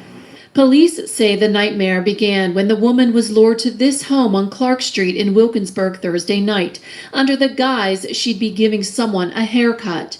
Instead, investigators say, once inside, she was ambushed, pistol whipped, blindfolded, and dragged into the basement. According to the criminal complaint, the suspects forced her to contact her significant other and several other people she knew, demanding money for her release. In one voicemail provided to police, a man's voice can be heard telling another man, "She moves, you shoot her. She do anything weird, you shoot her." Police say more than $4,000 was sent electronically while she was being held in the home. The victim was eventually shoved into the backseat of her own car and driven away. Shortly before 8 p.m., when the car stopped at this BP gas station on Ardmore Boulevard, investigators say she jumped out, ran to a stranger's pickup truck, and begged for help. She was rushed to the hospital with visible injuries to her head and face and concussion symptoms.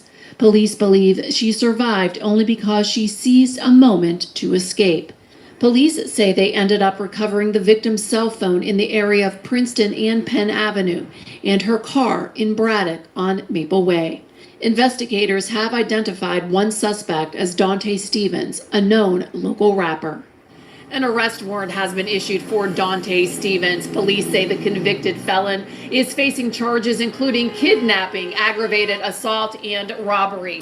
Dumbass Dante. And you a rapper too? Oh, now they gonna go get the lyrics. They gonna add it all together. And you, my brother, are gonna be doing some football numbers. You better be on the run, because when they catch you, y'all know what it's gonna be. Y'all ready? Come here. Watch your head. And as you riding up the road, looking at that donut shop over there, the pizza shop, thinking about your failed rap career, I don't know, maybe you was trying to use some of that money to get some studio time or whatever like that, but it's over, brother. It's over. You're going to be looking at people outside the car like, I wish I was that old lady right there. I wish I was that chihuahua she's walking. Anything or anybody but myself. But guess what? Dante El Fulio, you just got what you deserve. And I want to pray for the lady and thank God that nothing happened to her. Because Mr. Rapper, you out of there, bro. Your studio time days is over. Unless they got studio in the pen. Let's keep on moving forward, y'all. Double tap that screen to get those likes up because we're going to keep it on the music topic. One thing I don't condone over here is murder with the M in the front. At all. I don't like when people do stuff like that. I don't like any rappers that I think that has something to do with it. I don't like certain rappers that promote that they did that. I just happen to like life. Go listen to any Bugatti song. You never hear me ever say it, and I don't even curse, believe it or not. I just have a very strong presence, and when you have vocabulary, you don't have to curse. This is what rappers that don't have vocabulary do. Yo, I'm walking up the block with my man and that. Damn, I ain't got nothing to put there. Okay, fuck. It's easy to find a curse, but it's hard to write something with concept and actually mean something. Let's get on over to certain people that I don't particularly like, and I'm not too sad. Sorry to say it. I know you guys are gonna get me for this one. Not too sad that he's no longer here because he had something to do with murdering people. Let's get on over to Texas, Dallas. The trial of a murder Dallas rapper named Mo3 has been delayed. Got a lot of fans out here that love this guy and all of this stuff, but you know what I read one time when mommy sent me to the church? Said if you live by the sword, you die by the sword. Live by the sword, you die by the sword. So it's to be expected. Our new developments in a high-profile Dallas murder case involving rival rappers. The first trial in the murder-for-hire killing of rapper Mo3 is now delayed. Fox 4 Stephen Dial joins us with details. Stephen. Clarice Kiwan White is the man prosecutors say Dallas rapper Yella Beezy paid to allegedly kill Mo3. A continuance was set today, and there will be a new trial date, but we don't exactly know when. Murder of Melvin Noble, who went by the rap name Mo3, was caught on camera. It was a wild scene on I-35 in Dallas, November 2020, with dozens of gunshots fired in the middle of traffic. Prosecutors say Kiwan White ambushed and shot Mo3. They say he was paid by one of Mo3's rivals, Marquise Conway, a Dallas rapper who goes by Yella Beezy. It's not uncommon. Who had been pow-powed a year prior and pow-powed again year prior. Probably said to himself, you know what, I'm getting some money now, tired of this dude. Let's tell the whole story here. In your honor, to have litigation support in cases that have terabytes worth of discovery. Thursday's hearing revealed that this alleged murder-for-hire conspiracy created an enormous amount of evidence. White's attorney said that they still have a lot to go through and requested assistance to sift through it. The judge did not rule on that motion. The second counsel is a whole attorney. I mean, I'm asking for support that organizes 16 terabytes worth of discovery to ensure that Mr. White has the ability to have a fair trial. And I will take this motion under advisement. Both sides agreed that they would not be ready by the trial date scheduled on February 2nd. During the hearing, the prosecution talked to the judge about White's tattoos. And you need to talk to him about them doo-doo braids on top of his head. You should have said, look here, we gonna need you to cut that crap off the top of your head before we bring you out in front of this judge here, because you look like you got some sort of, I don't know what the hell that is on your head. And where the hell you getting them rubber bands from? And possible gang affiliation, arguing that's irrelevant to their case. Doodle the balls. Judge ruled the state can photograph White before trial to use it if it were to come up. The defendant does have unique tattoos, including down the right side of his face, his left eyebrow, his forearms. I'm not going to get into any gang evidence during this hearing, but we believe, and I have evidence that I believe would show that the defendant is a gang member, and those tattoos can help in my expert's identification. Yeah, so that's the guy right there, allegedly, who powed rapper Mo3. There's other situations with people like, what's the guy's name from Chicago, you guys? Little Dirk's boy that everybody was scared of. Literally called him a monster. Got into the game because everybody was scared of him. I don't understand that sort of intimidation right there. That's when you go straight from the streets to start rapping, and then all of a sudden people are like, oh my God, we love you. And then when you do something with a pow, they're like, how'd that happen? Yeah, same affiliation, same person. I don't understand the mindsets, especially when it's something that has to do with ignorance. Still pray for the loss of the life of Mo3 because he had family and children, but did not like the way that he moved about when he was alive. That's about it. Sorry, you guys. Amen. Not going to give him too much because I really don't think. Yeah, that's what I think. Especially if you took someone's life, you ain't going upstairs. There's no room for you in the upper room. You ain't going up there. That's right.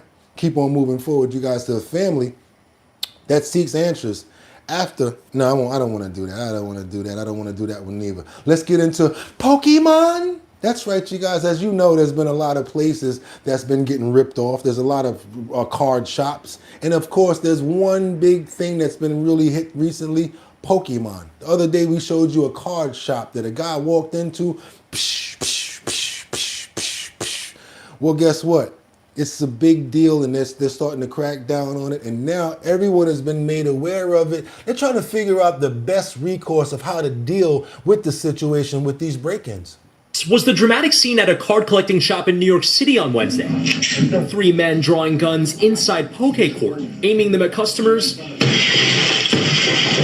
before shattering a glass display case and, according to the store, making off with more than $100,000 in merchandise. It was like clockwork. They grabbed a bunch of stuff and then they grabbed the cash and left. It's becoming a familiar story nationwide. From Burbank, California. They make a second approach to come back, smash some more glass, grab some more vintage Pokemon packs. To Western Washington. Store owners saying they're taking action. Should we be having an armed guard in here? Should we have people working 24/7 I already here? said that. Those answers are yes. Unfortunately, we have to spend a lot of money on security 24/7. Hey.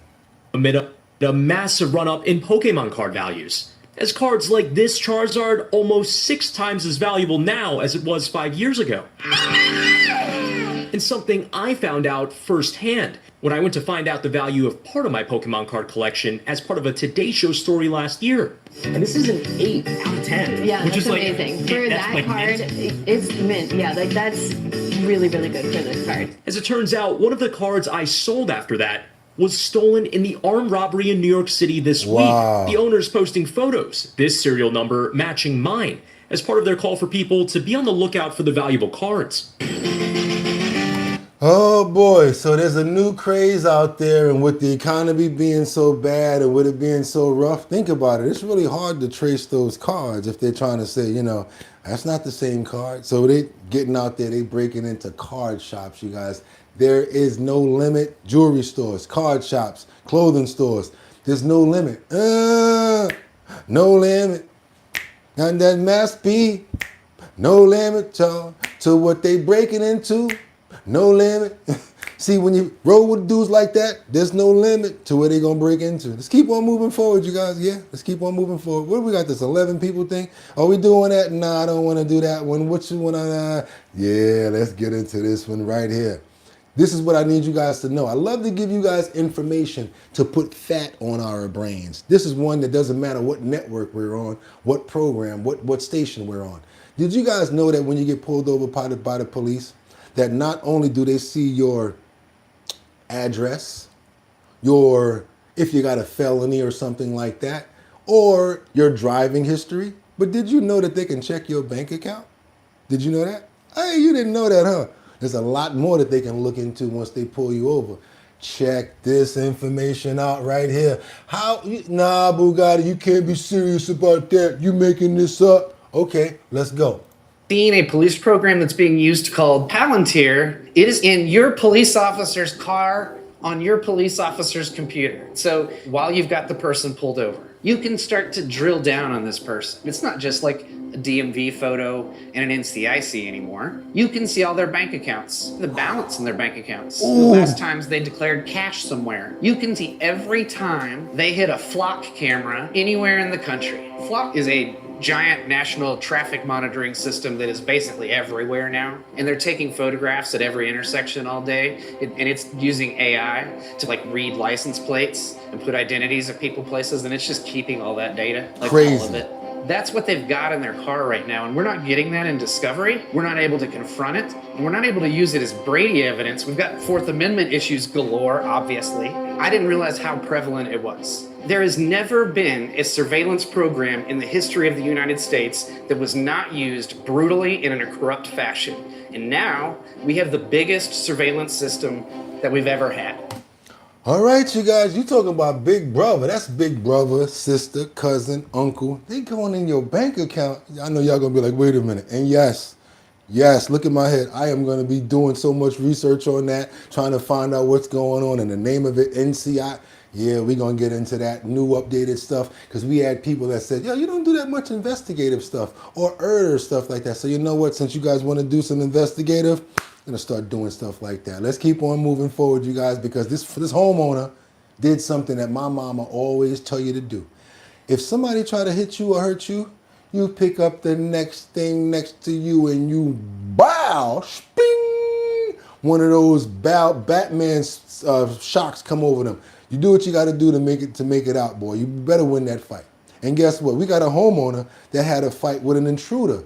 He fought him off with a frying pan. He had no choice. Sping, sping, sping. Wake up and see somebody in your house. You got to defend your territory, right? So yeah, this homeowner woke up and found this person in their house. A homeowner fights back during a break-in, sending the intruder to the hospital with life-threatening injuries. That's how you do it. Seattle police were called to the 6100 block of Brooklyn Avenue Northeast around 2:40 this morning after the homeowner's teenage daughter managed to text 911 for help. KOMO's Lena Nguyen spoke with several residents in the area about what happened. She's live in the neighborhood. Somebody said, hell yeah, that good old frying pan. And if it's the black one, that black skillet, ooh, you really in trouble. Where this happened, Lenan? Well, that homeowner managed to fight off that intruder with a frying pan he had grabbed in self-defense as that fight spilled out into the front yard when officers arrived to the scene. You said touché. Seattle police were called to this home on the 6100 block of Brooklyn Avenue Northeast overnight, where they found two people seriously injured. I was just walking to work this morning around 3:15-ish, and there was like probably 6 or 7 cop cars, and then I believe an ambulance as well. Neighbors nearby tell us they heard the... You grab that cast iron, the one that got that little teardrop hook on the back, you got yourself a weapon, boy. You could take out like 4 or 5 people with a cast iron, a frying pan. Loud commotion next door as a 61-year-old man fought off an intruder in his home who appeared to get in through the back door. Seattle police say the suspect grabbed a kitchen knife and the homeowner grabbed a frying pan to defend himself, both ending up with stab wounds and serious injuries during the struggle, which spilled out into the front yard. I really want to go say hello to my neighbor for the fight back. I think that it sounded pretty heroic. So that was I was glad to hear that he and his daughter were not harmed. The homeowner's 15-year-old daughter, who was also home, was able to text 911 to get help. First responders transported both the homeowner and the suspect to the hospital. I don't know what the motivation of that person was, but I'm happy that everybody in the house is okay, and I hope the person that's in the hospital is going to be okay. That's one of those, nigga, both of us going to the hospital today. It ain't going to just be me. We both going. Somebody said John Wick in the comments. Remember that John Wick scene with the frying pan, right? I know what you're talking about. Let's keep on moving forward, you guys. I told you we had a good one today. Let's go ahead and get this information just in case anybody wants to walk on you go to Central Park and you look at the ice out there in the river and the lake. You say, oh my God, this looks frozen. Maybe I can walk on the ice. We saw what happened the other day. We got animals falling into the ice. We got teenagers falling into the ice. How about we figure out what to do if we fall into ice? Let's keep on moving forward. You guys double tap that screen to get those likes up. It ain't over. Don't you ain't like the beat? I told you it ain't over. Groove me. No, it's not over. We got work to do.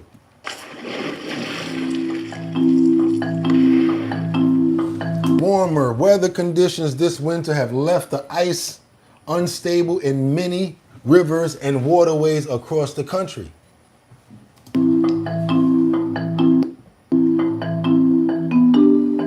Ice experts have warned that although ice looks fully frozen, that on bodies of water it can actually be too thin to walk on. Here's what you should do if you find yourself falling through ice or need to rescue someone else who is falling in. So if you were to ever go through the ice into the cold water, we talk about the 1-10-1 principle. And 1-10-1 stands for 1 minute, 10 minutes, and then 1 hour.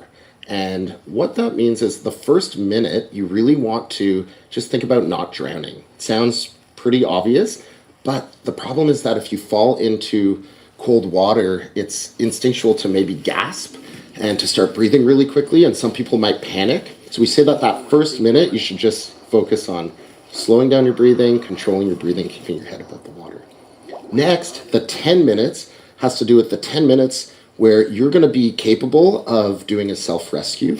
And so after 10 minutes, your cells and your muscles and your nerve cells are going to make it impossible. They're going to get too cold for you to maybe self-rescue, but you have some time where it could be possible to self-rescue. So all right, guys, what you want to do during those 10 minutes is first make your way back to where you fell in. So if there was a hole in the ice, if you keep going to the other side, you may be trying to self-rescue onto weaker ice.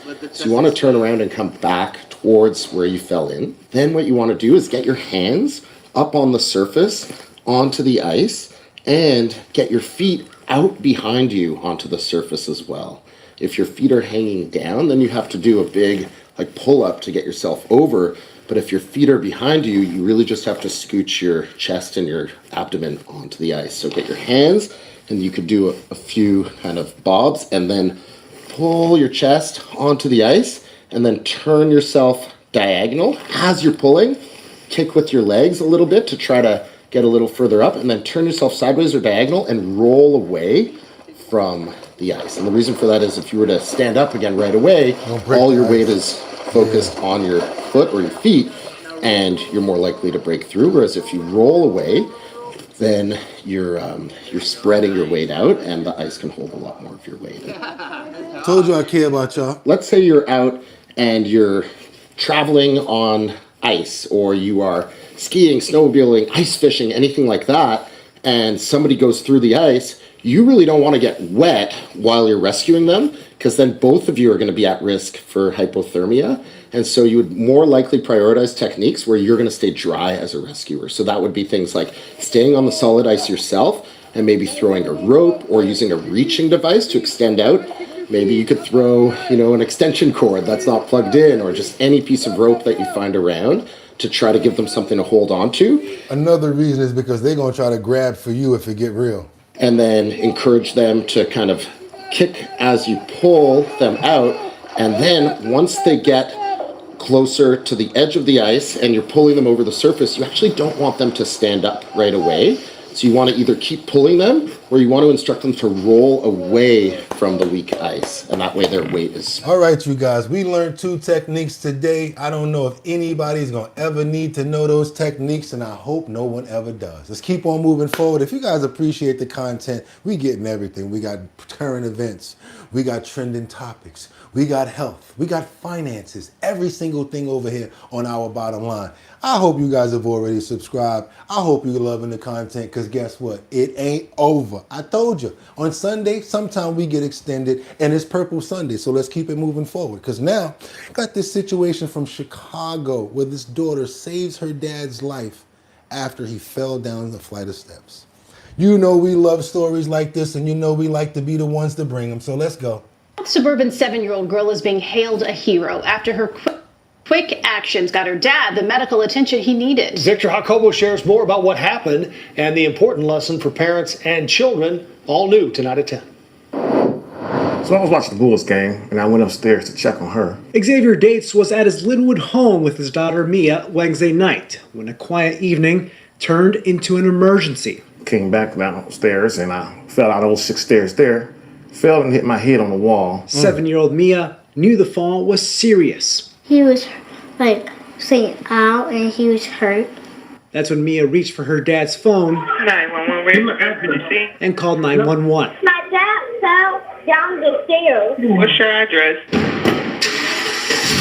Kevin and Bianca Rosas of Bud's ambulance in Dalton were the paramedics who arrived at the Dates' home. It was a pretty scary dog when we showed up, and right then and there it just causes, a pretty hectic scene. The EMTs who responded say Mia staying calm, cool, and collected was key to making sure that they could care for her dad quickly.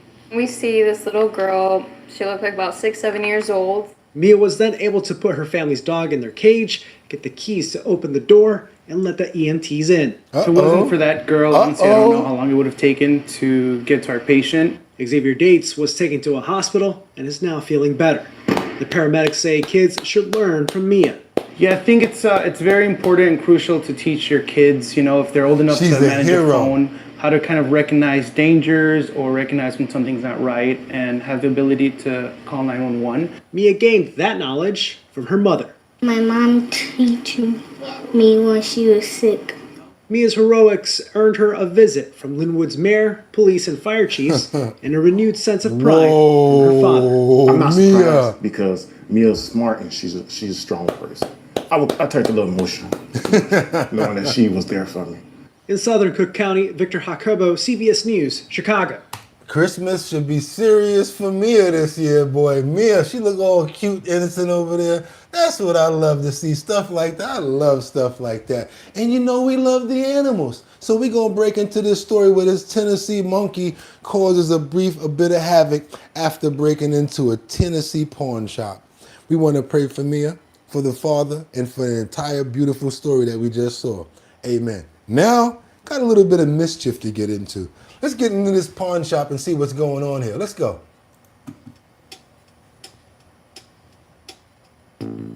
Chester the monkey breaking in the store, eating the peanut butter cheese crackers, having the time of his life. And it's just like, what are they thinking? A monkey is now captured after breaking into a Morristown, Tennessee pawn shop and causing complete chaos. The owner spotted the visitor when they came in to feed their cats. They have a little cat door, a tiny pet door in the back. We were coming in as their usual routine. It wasn't horrible, but we could tell something had happened. My husband was going out to the front to check it out. He stopped and he said, "Loretta, come here. You have got to see this." Her neighbor's monkey, which she'd seen was missing in a Facebook post, got in through the cat door. And I said, "It's the missing monkey, the little brown monkey that's missing." And he's like, What are you talking about? I said, "On Facebook." He said, "Get on Facebook and tell them you found their monkey and they need to come pick it up." In the meantime, the monkey is walking up to him, wanting to hold his finger and lead him around to play. And he said, "I hope this thing doesn't bite." He grinned at us and showed his little fangs. He got like canines. And he looked kind of frightening at that point. He's smiling. But he was so cute at the same time. The monkey was a little less cute when Loretta saw the damage it did overnight. We have 4 sinks. I'm not sure what time he turned the water on. There was a hole in the concrete floor, and the water went down that hole back there, which means it did not flood our store, which was good for us, which was horrible for Big Al, my tenant downstairs. So his shop was flooded. Up here, we had a lot of, I guess, monkey poop, monkey pee. They make little messes all over the place. Once he was done flooding the place, he found other stuff to mess with. And he picks 3 computer keyboards He took off the desk and beat on the floor. The computer keyboard keys were laying in the floor. He got the remote for a TV in the back, and I finally found the remote, but he took all the little batteries out of everything, and batteries were everywhere. We had a little Suzuki Q cord. It's a small electronic auto part. He had dumped it out of the box, and that was really the only damage to a musical instrument we could find. But it had styrofoam, and he went to town on the styrofoam. I mean, he just like bam, bam, like all over the store with it. Yeah, so ultimately they got him back. They sent him back to his crib next door. He didn't get into too much trouble. He was just monkeying around, you guys. And if you guys are trying to make some money, hit that link in the description where you will be able to make up to $540 on surveys. You guys will make some money and I'll make some money too. Also, you're trying to promote your business, you're a traveling salesman, you might be a lawyer. I don't know what you do, but if you're trying to promote your business, send your promos over to us. We have almost 70,000 subscribers that are possibly going to be able to see your promo. But only catch is, has to be in a 1080 by 1080 size frame, and you got to be subscribed to the channel or a member already. You guys know we look out for our people over here. And also, you know what's coming up? You know where I'm going with it, Casey. You know where I'm going with it, everybody. The Show Your Talent Search, sponsored by Big Drip Hard Punch. That's the talent show that we're doing in Manhattan, Bronx, Brooklyn, Queens, and Staten Island. And now we're bringing it online. So people that's in the chat, all you got to do is press the button and say, hey, I want to be a part of this talent show too. And guess what? We'll bring you in. And if you're good, boom, you could win $250. That's online, as well as Manhattan, Bronx, Brooklyn, Queens, and Staten Island. That's right. It's the Show Your Talent Search. Not just singing, not just dancing. It's talent. You know how to do a wheelie? Let me see it. Backflip? Let me see it. Handstand? Bring it on. I don't know what you guys can do, but if you got talent, we want to see it and you'll get paid for it. Boom, $250. And after we get 5 people together, and also that person from Facebook or online, we're going to bring you all together. It's going to be a chance to make $1,000. That's right, you guys. One person will win, or one group is going to walk away with $1,000 from the Show Your Talent Search. That's going to be coming up very soon because we're making moves. And guess what, you guys? It's Sunday. That means tomorrow's Monday, and it's going to be my favorite day of the week because they got to pick up the phone. When it comes down to that business, they got to pick up that phone on Monday morning. So yes, your boy Boogotti, my weekend is actually Monday to Friday, whereas everybody else's is probably the weekend. That's right, you guys. I hope you guys have a fantastic day. And don't forget to double tap that screen to get those likes up. If you have not already subscribed to the channel, I don't know what you're waiting for. Hit that membership right there so that you know we're on. And you know what we got to do. Don't go nowhere. Can't leave without that prayer, that ending day prayer that I gotta put down for my co-hosts, my family members, everybody in the chat, everybody who we care about here at Our Bottom Line. That's right, you guys. We want to pray for strength. We want to pray for cleanliness. We want to pray for love because it conquers all. And we want to pray for happiness and good health for ourselves as well as our friends, family, as well as our animals, our furry little friends. That's right, you guys. Who we praying for right now? We're praying for who we got over there. We got Brian. We got Casey in the building, Rebecca Lanyen Bueno, Mark Dorfman, Miss Swanza, Liberty and Justice, Adele. I see Sam Champion and Teddy. Who else we got up in the building? Audrey. Miss Swanza, how you doing? And thank you for being a part of the show. Timogen, hey girl, nice to see you. It's been a while. Who else we got up in the building? Who's that? Terry. Okay, Rebecca Lanyen Bueno. Gotta pray for you especially. Hopefully that your health is doing fantastic. Can't forget about Patrick.